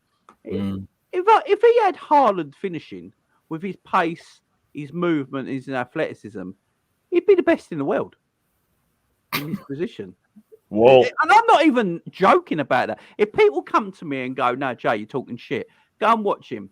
His pace is unreal. His athleticism is unreal. And his movement's unreal. If people can't see that, I'm sorry, I don't know what you're watching.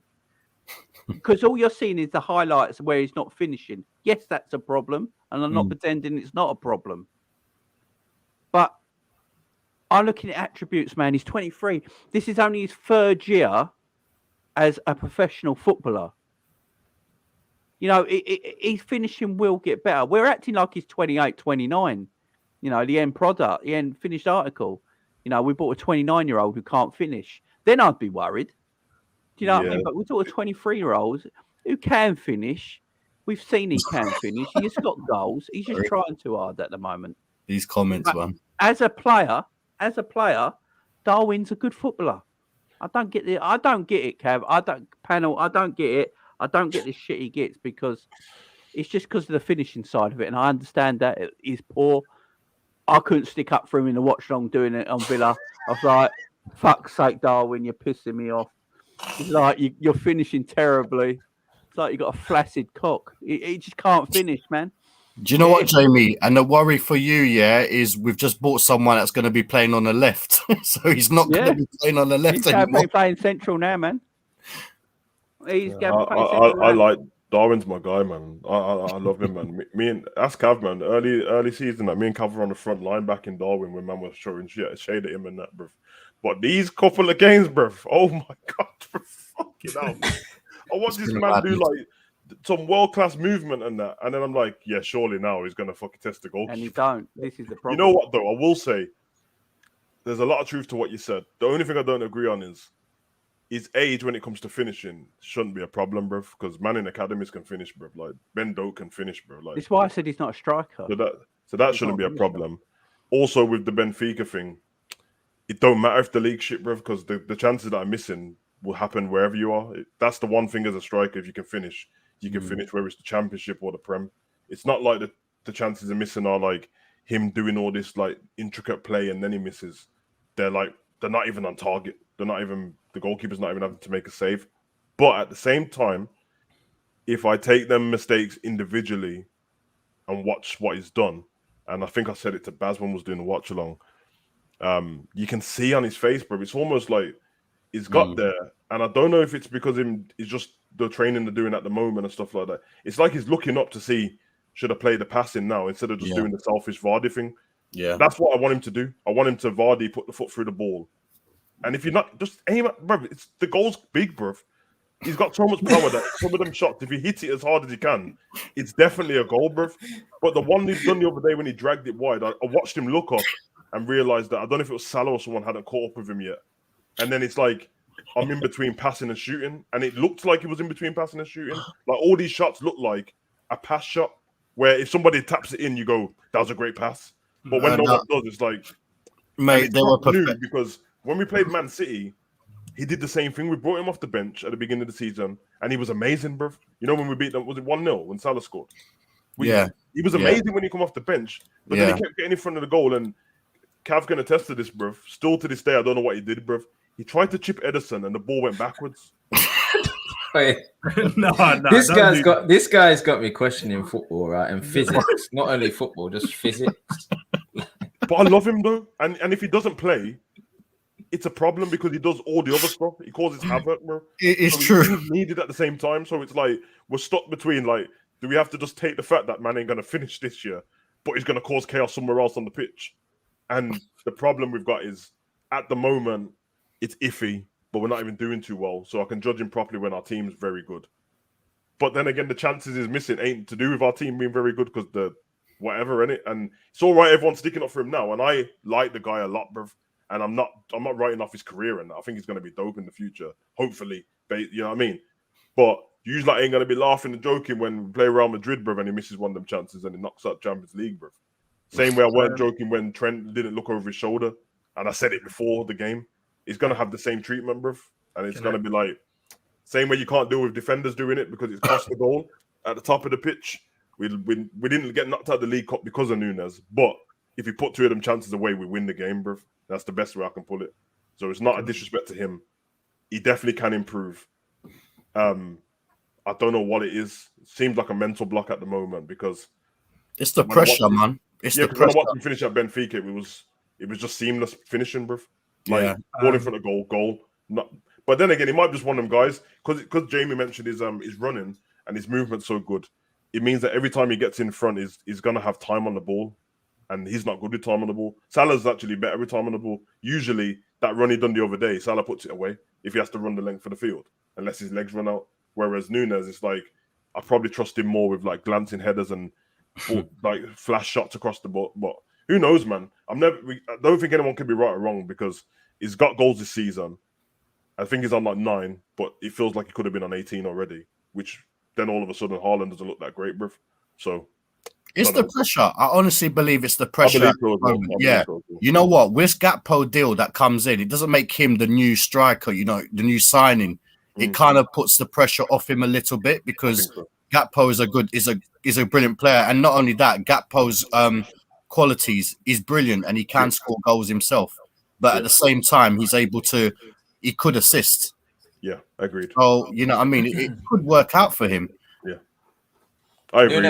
Nunez has one fault, right? He is a guy that is pumped up every minute of every day. Yeah, right? Yeah. He is pumped up. He is ready to scrap anyone. He wants to influence this team. He wants to drag them. He wants to do everything. And the one moment that isn't good is in front of goal. Because in front of goal, you need to be calm. You need to be composed. And you need to be cold. So that pumped up energy, right? It needs to leave your body, and that's where the best strikers that have ever lived have always had. Yeah. I always think that I speak to someone the other day, and I was saying Aguero was it. Aguero in front of goal was so cool. Like you always hear it said, like just when you get in front of goal, just slow it down. I know everything's happening at you 1,000 miles an hour. You've got to get your first touch right and quick and get it out your feet again. But you almost have to slow time down when you're in front of goal. He just doesn't have that ability yet. Yeah. Like he's got everything to get there, and then once he's there, he just needs to take one touch, maybe across the keeper or across the defender. And slow it away.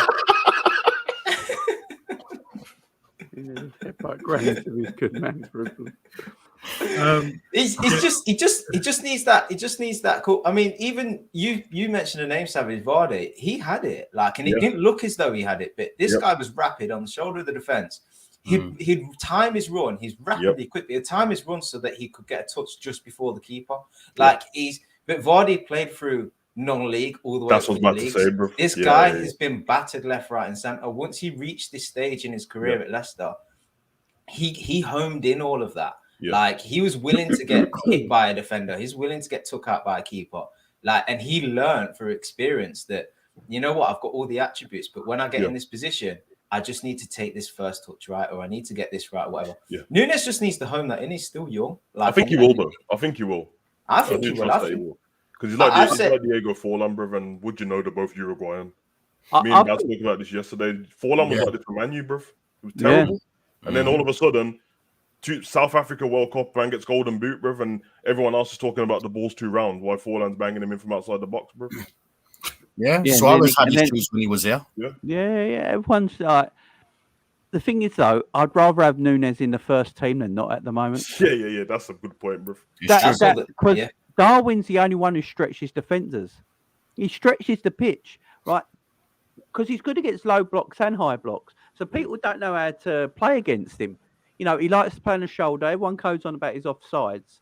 You know, his offsides are very minimal. It's where he's just trying to play on the edge all the time. Filippo Inzaghi did it in Italy forever. Alex Ferguson said he was born offside. Yeah. You know, because he was offside all the time. What was this narrative come from him being offside? Oh, every game, every watch along I do, everyone chats about he's always He's offside. offside more than any other attacker, innit? Yeah, but it's because he's playing on the edge of the game, ain't he? He wants to. He's playing on the front foot, but that's what you want your attackers to play on. No, man, always find stats to beat Liverpool fans up with, bro. When we did the watch along the other day, me and Hensman in the game, there was like they brought up this stat about Klopp and Pep, and I was like, bro, you know that if you do that the other way, that Klopp's is the same. Yeah, exactly. It's always they brought it up, and Pep's one, Klopp's one was better when they brought it won up. more games against Pep than Pep. Watkins was offside more than Darwin Nunez in the Villa game, but they never mentioned that. Yeah, Ollie Watkins runs like he shot himself, bro. I hate it's just so there's things there with Darwin. I'll see. This is why I'm sticking with him at the moment, because he creates his own. Look, he's not finishing his chances, but he's creating his own chances. What other attackers doing that for Liverpool right now? Yeah, He causes issues, man. He causes issues for defenders. I'd rather have him in the team than out of the team right now. And if he can get his finishing sorted, then we're all laughing, ain't we? I mean, yeah, you're right. You are right, bro. That's the funny thing, man. When I said that, I know that I mentioned at the beginning, and I was like 6 foot plus flipping Timo Werner, bro. But the thing is, because while everyone was destroying Timo Werner, I was watching him play, and I'm like, this man's movement and speed is ridiculous, bro. Yeah, it's great. I remember we were going to buy him. And I'm like, he can finish as well, bruv. He did the same thing what Darwin's done. When you seen him in the league before, he was doing all the same things what they're doing attribute-wise, and he was finishing the goals. And he come to Chelsea, and he looks like he couldn't finish. So I know that he can change, bruv. You know what I mean? So one of them, man. But Darwin, but Werner was missing tap-ins from 2 yards out. Yeah, Nunez is missing a header that's been. I've seen Nunez hit the post against West Ham with no goalkeeper there, bruv. Yeah, but like, look the at record showing the game just gone. Savage. The game just gone. Like, he missed the chance where the ball was dropping out the sky. Like, he missed the chance where the cross coming from 30, 40 yards away from Robbo. Like, he missed the chance where he ran the length of like half the pitch. Like, this ain't a missed tap-in from 2 yards man, out. I respect it, man. But listen, no, so you did a great job. You see that one that dropped out of the air, right? I was sitting there because one of my family members play football. So I was sitting there talking to him, and he's a striker, right? And he was just like, oh, yeah. I said, do you think that was a great decision? He's like, that's the best decision. When it's dropping, you have to hit that first time because the keeper isn't set. If you try and take the touch, it could roll off your foot and go towards the keeper. So I was like, okay. I think so. Yeah. And he got good contact. Cheers for the backing. That was a good strike. He has. I've seen him hit a ball from at 20 yards when he's been at Liverpool. It just skimmed the post. All Darwin's best shots have been snapshot volleys, bro, or from outside the box. That's what I'm saying. When you give him too much time to think, that's when the problem. It will change, bro. Yeah. You know what I mean? But listen, Cav's my guy, bro. Big up Cav, bro, because he's like Johnny Depp's lawyer, bro. The way he went for Nunez, then, bro. Man started to make all these shots about crosses from that, and I'm like, bro, you know, in the same game was he missed them all. There's one chance. There's one chance where it's a free kick, and Trent put it around the back of the defense, right? And he ran across, and he just touched it, and it went to the keeper. That's the one I understand. That's the one I understand. That's one chance. Like, what about the other two, bro? The ones where it's like 1-on-1 and he dragged the wide. Don't worry about that. Which one? Which one then? So the one that he ran through from the halfway line. What he should have done right though, he should have ran across the defender, put it on his right foot, but he backed himself to use his left foot. So I'll give him that. Well, can I be honest, bro? The reason so did Salah, bro, but no one come for him. Bro. The reason why I know he'll get better because that one when he ran through on the right hand side, he did the exact thing a week ago against Milan, scored when that pass went through to him. The exact same thing. So I know he can do it, bro. But if you look at the other one, he took the shot early, bro. This one, he looked up, looked down, had time to think about it. Then it looked like a cross at the end, bro. So, but maybe it's just the training sessions, isn't it? Maybe he's expecting players to be in those positions. Like when he dummied it, everyone was like, "Why is he dummying it?" But maybe they worked on something in training. When I make that run to the near post, Salah, you need to be in behind. Because when he dummied it, I didn't count that as a Nunez mistake. I thought it was sick. I'm like, if Salah caught it with that, bro, that looks techers, bro. So I'm not saying he ain't gonna get better because I'm one of them guys, bro. Like I love him, and I've seen it with Forlan, I've seen it with Drogba. I've seen it with Torres when he left Liverpool at Chelsea, that all of a sudden he was missing shots like this as well. I'm like, bruv, there's no way that this is a thing where you all of a sudden just can't play football. You can't make it as a footballer, bruv, and not be able to finish like that when you're an attacker, bruv. It's not happening. You're not getting through no academies, bruv. So just look at that Villa game, right? Okay, he missed so many chances, and it's one of two games we're actually like really criticizing him with. Okay. But Liverpool in that game conceded so many chances. That wasn't his fault. That was the team behind him's fault. But then take Nunez out of that team. And let's say put a Gakpo in, right? We don't know. Say put Mane in from last season. Do we get as many chances? I don't think he created his own chances a lot of the time. Exactly. Bro. That's what I'm saying. So Kay is not taking away his chances, but just look at it. This is a team game. And Liverpool right now, they need Nunez to have the attacking threat that they have. Now, we would like for him to finish it, but pull him out of this side. I'm telling you now, we'll be back to that stage where we've all been last season and seasons gone by, where everyone's brilliant. Like Mane was brilliant, Salah was brilliant, but they're all just waiting for chances. Them two missed a lot of chances as well, but Salah still does. So the system had to work and facilitate, and the guys behind him needed to be good to make things happen. Whereas Nunez is just the guy that's like, you know what, I'm just going to go mental here, and something's going to happen. Like it could be terrible, it could be quality, but at least something's happening in the final third. Like, because let's face it, there's been games gone by where we've had the best starting 11 and we've expected to win a game, and we've got a draw. And it's because we come up against like a low block, and we're all like, Jesus, we've got all the best players. Why is nothing happening? Like, why are they running into brick walls? And I'd have begged for chaos at that point. Yeah. Andy Townsend gave Darwin Nunez man of the match in that Villa game. Yeah, that was a bit of a. That's silly. I can understand why, though. I can understand why. Was he? Look, Mo Salah scored a goal, but who was more in the game? Yeah, Darwin. Darwin was more of the threat than Mo all game, right? And Mo got man of the match by a lot of people. You know, he's the one who got man of the match. Darwin's performances have been good. It's just that his finishing is letting him down to being excellent. That's all it is. It's not like he's having dead arse. People are talking like he's having shit games, like he's dead. And that's just ridiculous because he's not. You know, all the goals are coming because of his fucking chaos that he brings in his forward line. You know, he stretches the opposition. No, we are, and what I like now as well, which Darwin's got to start scoring the goals to back it up as well. But the midfielders are starting to find his runs now. Yeah. They're all starting to find his runs. That ball over the top, the ball in between the centre back and full back.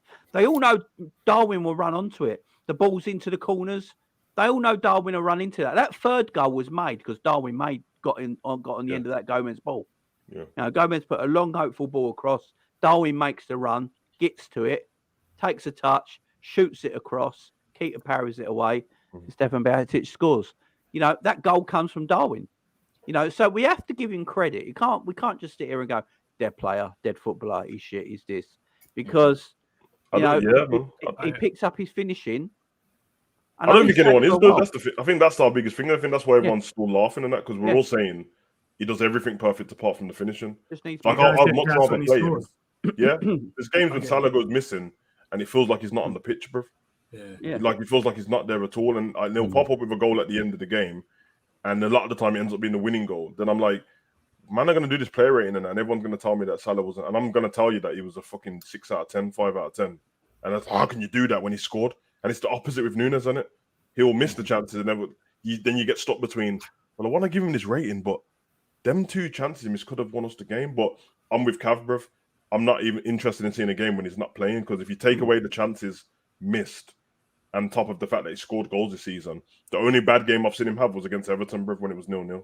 And that was not just him, that was everyone. Apart from that, bruv, I've not seen him have like a terrible game playing football, bruv. I haven't seen it, bruv. He's everywhere, bruv.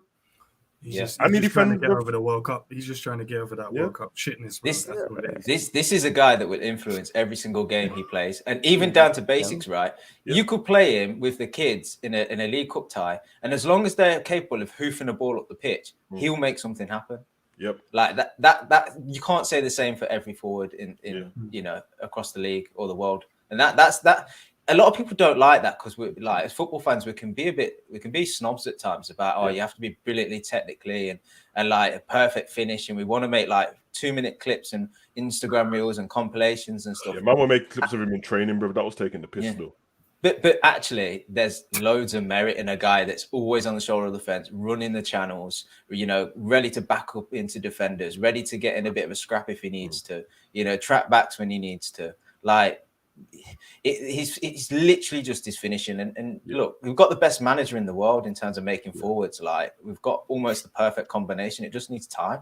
Yeah, he will get better, man. I think people are like, we're having a conversation between Liverpool fans. We're all laughing and stuff. There's no seriousness behind it because we know. I think we all look like quite confident he's going to get better. And if he does, it's problems for everyone. Because when he does. Because only he's finishing. But for the rest of the fan, Enzo tells me all the time, bro. Everyone needs to protect him when other fan bases are talking about him, because you're letting him get mugged off. Like, all that stuff when people are taking videos of him training, saying, "Oh, that shot." I'm like, bro, he clearly tried to cross the ball to someone, and you said it was a shot. And then people will start looking for stuff, bro. You know what I mean? Because even I'm looking at certain things now, and I'm like, oh man, I don't want anyone else to see this, bro, because they're gonna come after him, bro.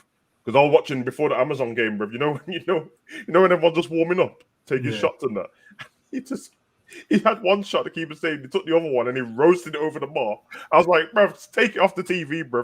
Because you're trying to get this man cooked up. Everyone does that before the game, but for some reason, the Amazon cameras are like, no, we'll just stay on Nunez for a little bit. It's like, fucking hell, bro.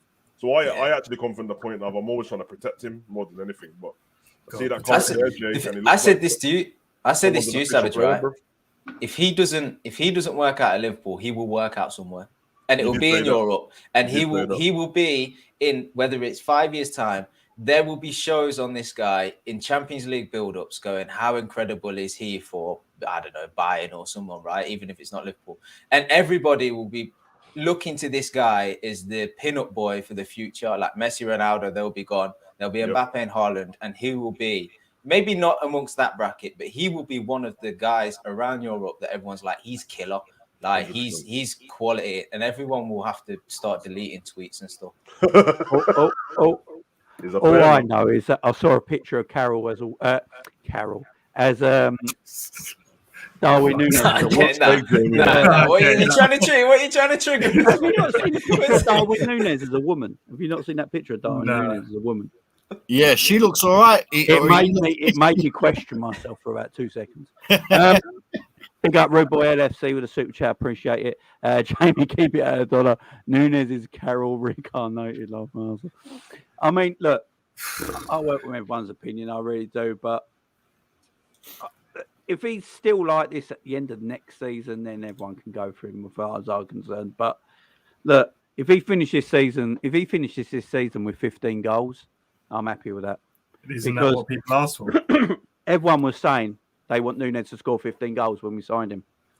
So if he ends up with 15 goals, he's done what everyone's been asking him to do. Now, everyone keeps saying we brought him in as a goal scorer. Did we? Yeah, we did, man.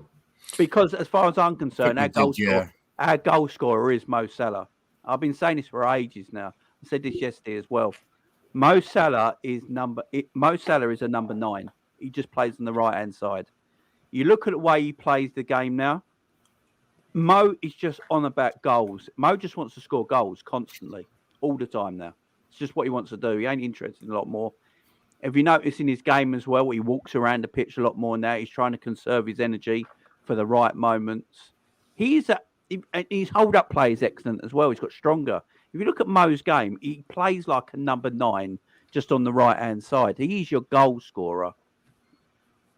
Darwin has come in to score goals. I just don't think he's come in to be the absolute number 9 that everyone thinks he is. That's what I'm trying to say. He's not come in like a Haaland number 9, if you know what I mean. That's not what he is, because he is very versatile. He can play off the left. He can play through the middle. So he's very versatile. You know, I think Liverpool looked at his attributes that he's at strongest at.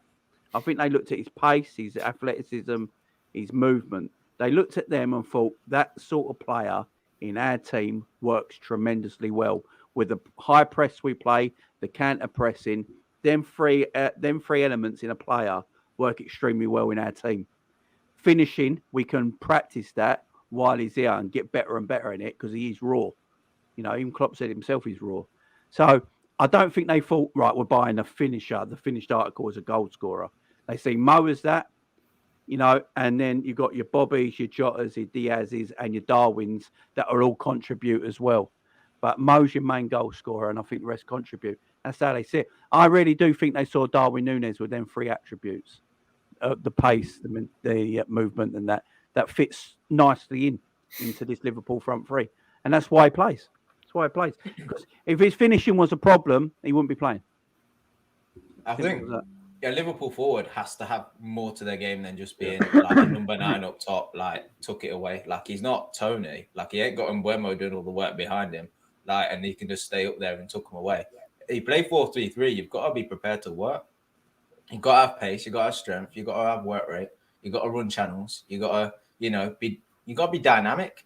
You can't just be a guy that's just tucking stuff away. Like we've seen that. Bobby was never that guy. He was always dropping in deep, linking up and stuff. I'm not saying you have to be Bobby in that, how you play that false 9 role, but you have to have more to your game than just being a guy that's being able to tap things in because it just doesn't work. That's the system just doesn't work. Facilitate that. So I do take your point, but in my eyes, he is a striker. Like anywhere else is a striker. Right. Any other team a striker. Everyone just thinks he's not a guy. You can be a striker and not a great goal scorer. I think he is. You can be that. You don't have to be a great goal scorer. Look, Mo came in his first season, scored 34 goals.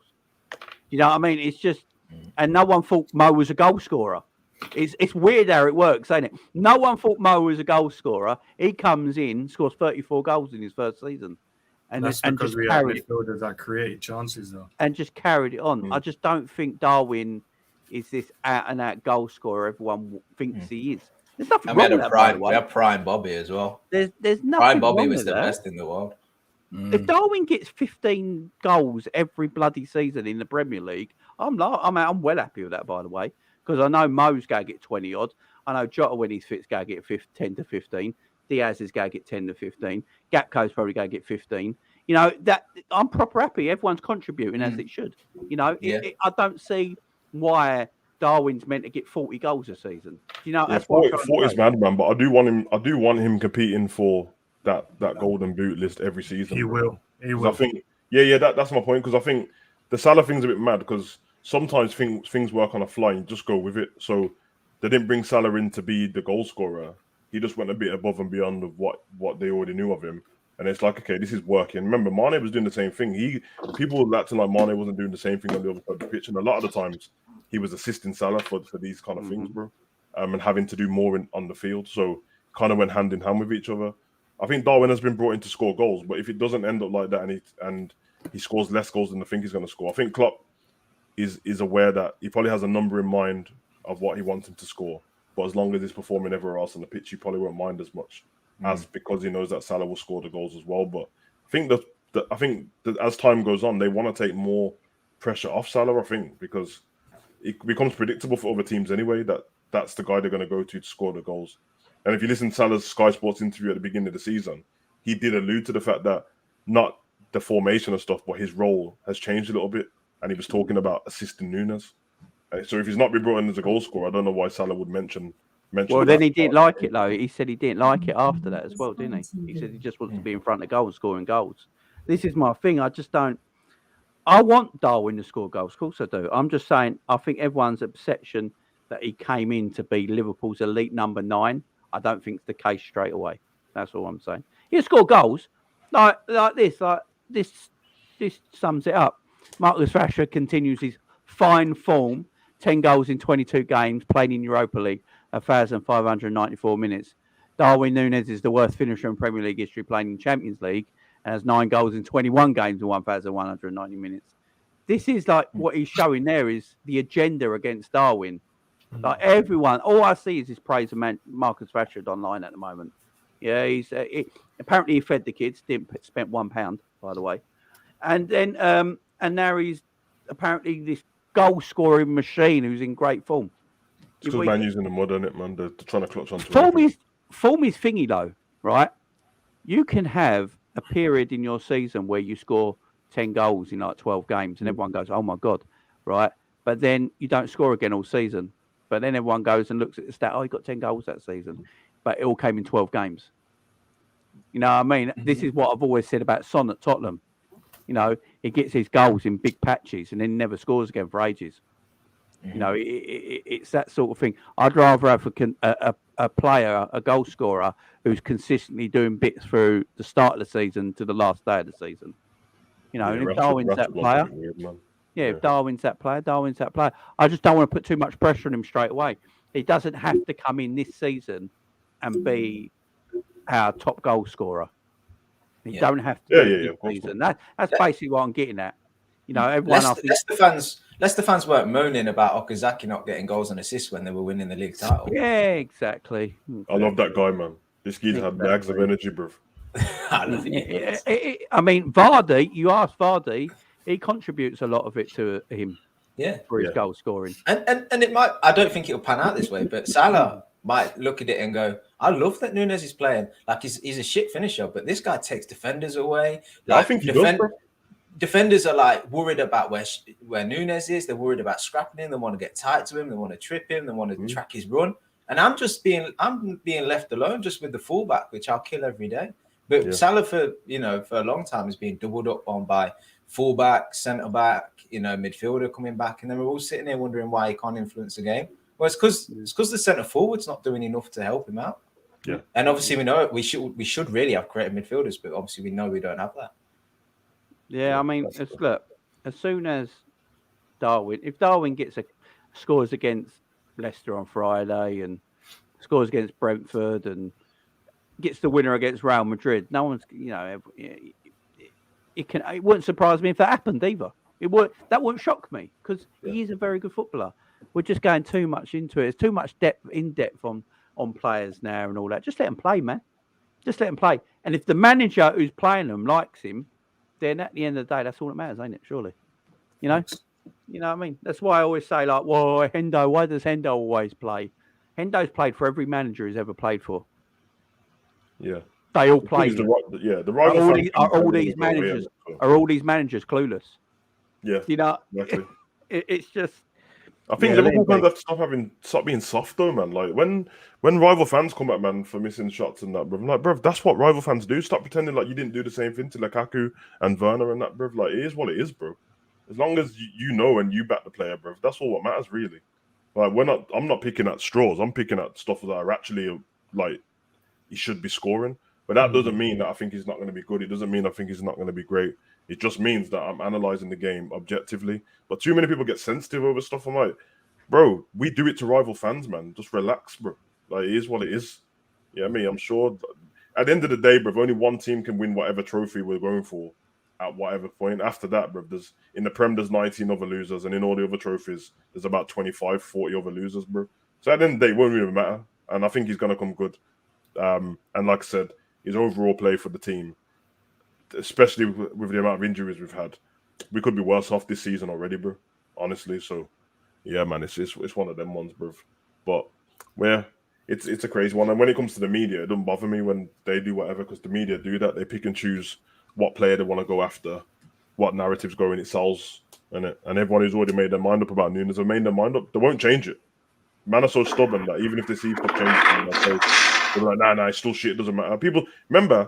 People still do that about Salah now, bruv. So I don't know if everyone's expecting everyone to change their mind on Darwin, bruv. But I hear man tell me Salah's shit to this day, bruv. They're like, oh yeah, he can score goals, but he didn't do anything else. Salah, you know that, bruv. You not heard Gunnar Lee all the time, bruv. He don't like. He really doesn't. He really means it about Salah. He thinks he's shit. Who says that? Good. Gunnar Lee. He really believes that Salah's not good. Do you know he's got 22 goals and assists in 23 games this season? Exactly, but people don't care because once they made their mind up, he's the most disrespected player I've ever seen in my life. I don't get it. I don't get the Mo Salah disrespect. He isn't good on the eye. How can you not be good on the eye when you're banging 20 goals a season? That's good on the eye to me. Yeah, what do you want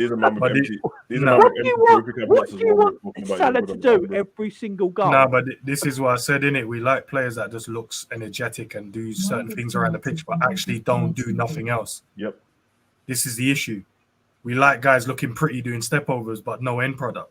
That's the pleasing on the eye, bro. I need guys that's putting the ball in the back of the net and causing problems. And if you're not doing that, I need you to stop goals from going in the other end. Yep. Mm-hmm. It's just I don't care about that in-between stuff. In-between stuff can go away, man. Yeah, and that's why Nunez will only ever become a problem for Liverpool if he's doing nothing, bro. Yeah, exactly. Because at the moment, when he's missing chances, I'm watching him sprint from the striker position to centre back and slide tackle him, man, bro. Yeah, trust. So I'm never worried about that. The day when you see him on the left hand side, bro, with his head down and that, just doing nothing, bro, that's when you need to worry. But at the moment, he's fine, bro. So, Edmund just described Anthony. Yeah, that's exactly it. This is one we ain't spoke about this yet. Before we finish up here, does Gakpo get the number 10 shirt that's been free all season? Yeah, me and Antoine said this yesterday. He'll get the number 10. He won't earn it. He'll just give it in, bro. Liverpool don't care about numbers, bro. Whoa. I prefer Byron Burgers to Five Guys. Yeah, I prefer Byron Burgers. But Byron Burgers are far better than Five Guys. Firstly, I can't eat Five Guys because I've got a peanut allergy, so I can't actually go in there. I will die. So, yeah, I can never eat in there. So, but I like Byron's Burgers. They are fucking mint. And, yeah, and their rum banana milkshakes are to die for. No, Ash is fully back in this Frankie de Jong talk, you know. Ash, yeah, go. Come on, let's put it in the universe. Bro. Put it in the universe. Put it in the universe. But yeah, the number 10 shirt. Do you reckon he just gets that, guys? Do you reckon see him with the number 10 shirt when he's shown later on tonight on Liverpool TV? Oh, he better be hurry up and done, man. These guys have to wait till tomorrow. Can't be waiting that long. Do they stick him in front of a Christmas tree like Virgil? I'm right by my phone looking at it. Just waiting for that Twitter thing to explode. Virgil was cold with it, man, when he turned up, bro. Man came to Anfield with a turtleneck against the eye. Listen, you just seen him in the stands, bro, looking at the buns in them, bro. Likes Byron's and don't like Woodsy. Ain't like this video anymore. Wait, that's how fickle we are as fans, though. Like, if Gakpo's at the next game wearing an all-black suit and a turtleneck, everyone be like, yeah, he's sick. He's sick. Like, It's so true, man. It's so true. Look, I think apparently because his medical's been done today, he could be available for Brentford on Monday. That's what they're saying. Yeah. Poor Joe said he would be, innit? Yeah. So he'll be available for Brentford on Monday. As Savage said on his stream, you know what I mean, Van Dijk's already sorting him out the sofa, isn't it? Yeah. Little blanket and a sofa and that, bro. Yeah, take the outhouse and that, bro. You know what I mean? Yeah. Your apartment, bro. Yeah, it's all set up, man. It's all set up, brilliant. Can have Fabinho's room at the Holiday Inn. What was all that about? Fabinho's room at the I have no idea, bro. Whatever's happened, I think they got over it because there was a picture of them together, weren't there? And, and Fabinho started playing well again, so maybe they probably were in a Holiday Inn doing something else because she's got a bit of a bump, hasn't she? Yeah. I'm still trying to figure out what Bernardo Silva was doing knocking on that block door, bro. Yeah, what was that? Yeah, bro. That window. He was in the ends, bro. Was it a shop? Have you ever seen such a guilty face? It was like a flat, bro. This geezer was like Enrique Iglesias just knocking on the thing, bro. I was like, what's going on, bro? And he's looking for his dirty window, ain't he? It's when the geezer called him and that, and the look he gave the geezer was like, what the fuck? Nah, bro, these Man City players are funny, you know. You seen him doing that. There's that video of Haaland when he got to Man City just walking down the street. And then the geezer in the car was like, yo, Haaland. And he was like, yeah, let's carry on walking. And then you had the geezer who chased down Pep when he was on his bike. Yeah. Like, leave him alone. Pep gave him the bike so quick, bro. Right, guys. This has been a great show. I've really enjoyed this. Guys, I am only now 5 subscribers away from 3K. Come on. 5 subscribers away. Come on. Definitely 5 people in here subscribe, bro. I've had 55 new subscribers while we've been live. So big up to everyone. Yeah. 5 more when we reach 3K in subscribers. So big up subscribe to Thing, you bums, man. Yeah, hurry up, man. Get your burners out, get everything, bruvs. You know what I mean? Make sure. Get him to 3K, man. Yeah, big up to everyone. Thank you very much. Been a great video, great show. Yeah, 3 more away now. We're on 2,992.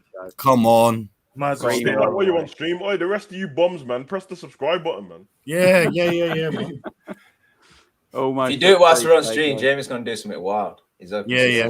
Oh, there you go. Over 3K. 3K and 1. Come on. Up to everyone. Ash's comment, bro. Big up, man. Come on, vibes. Hey, Gio, I appreciate it, man. What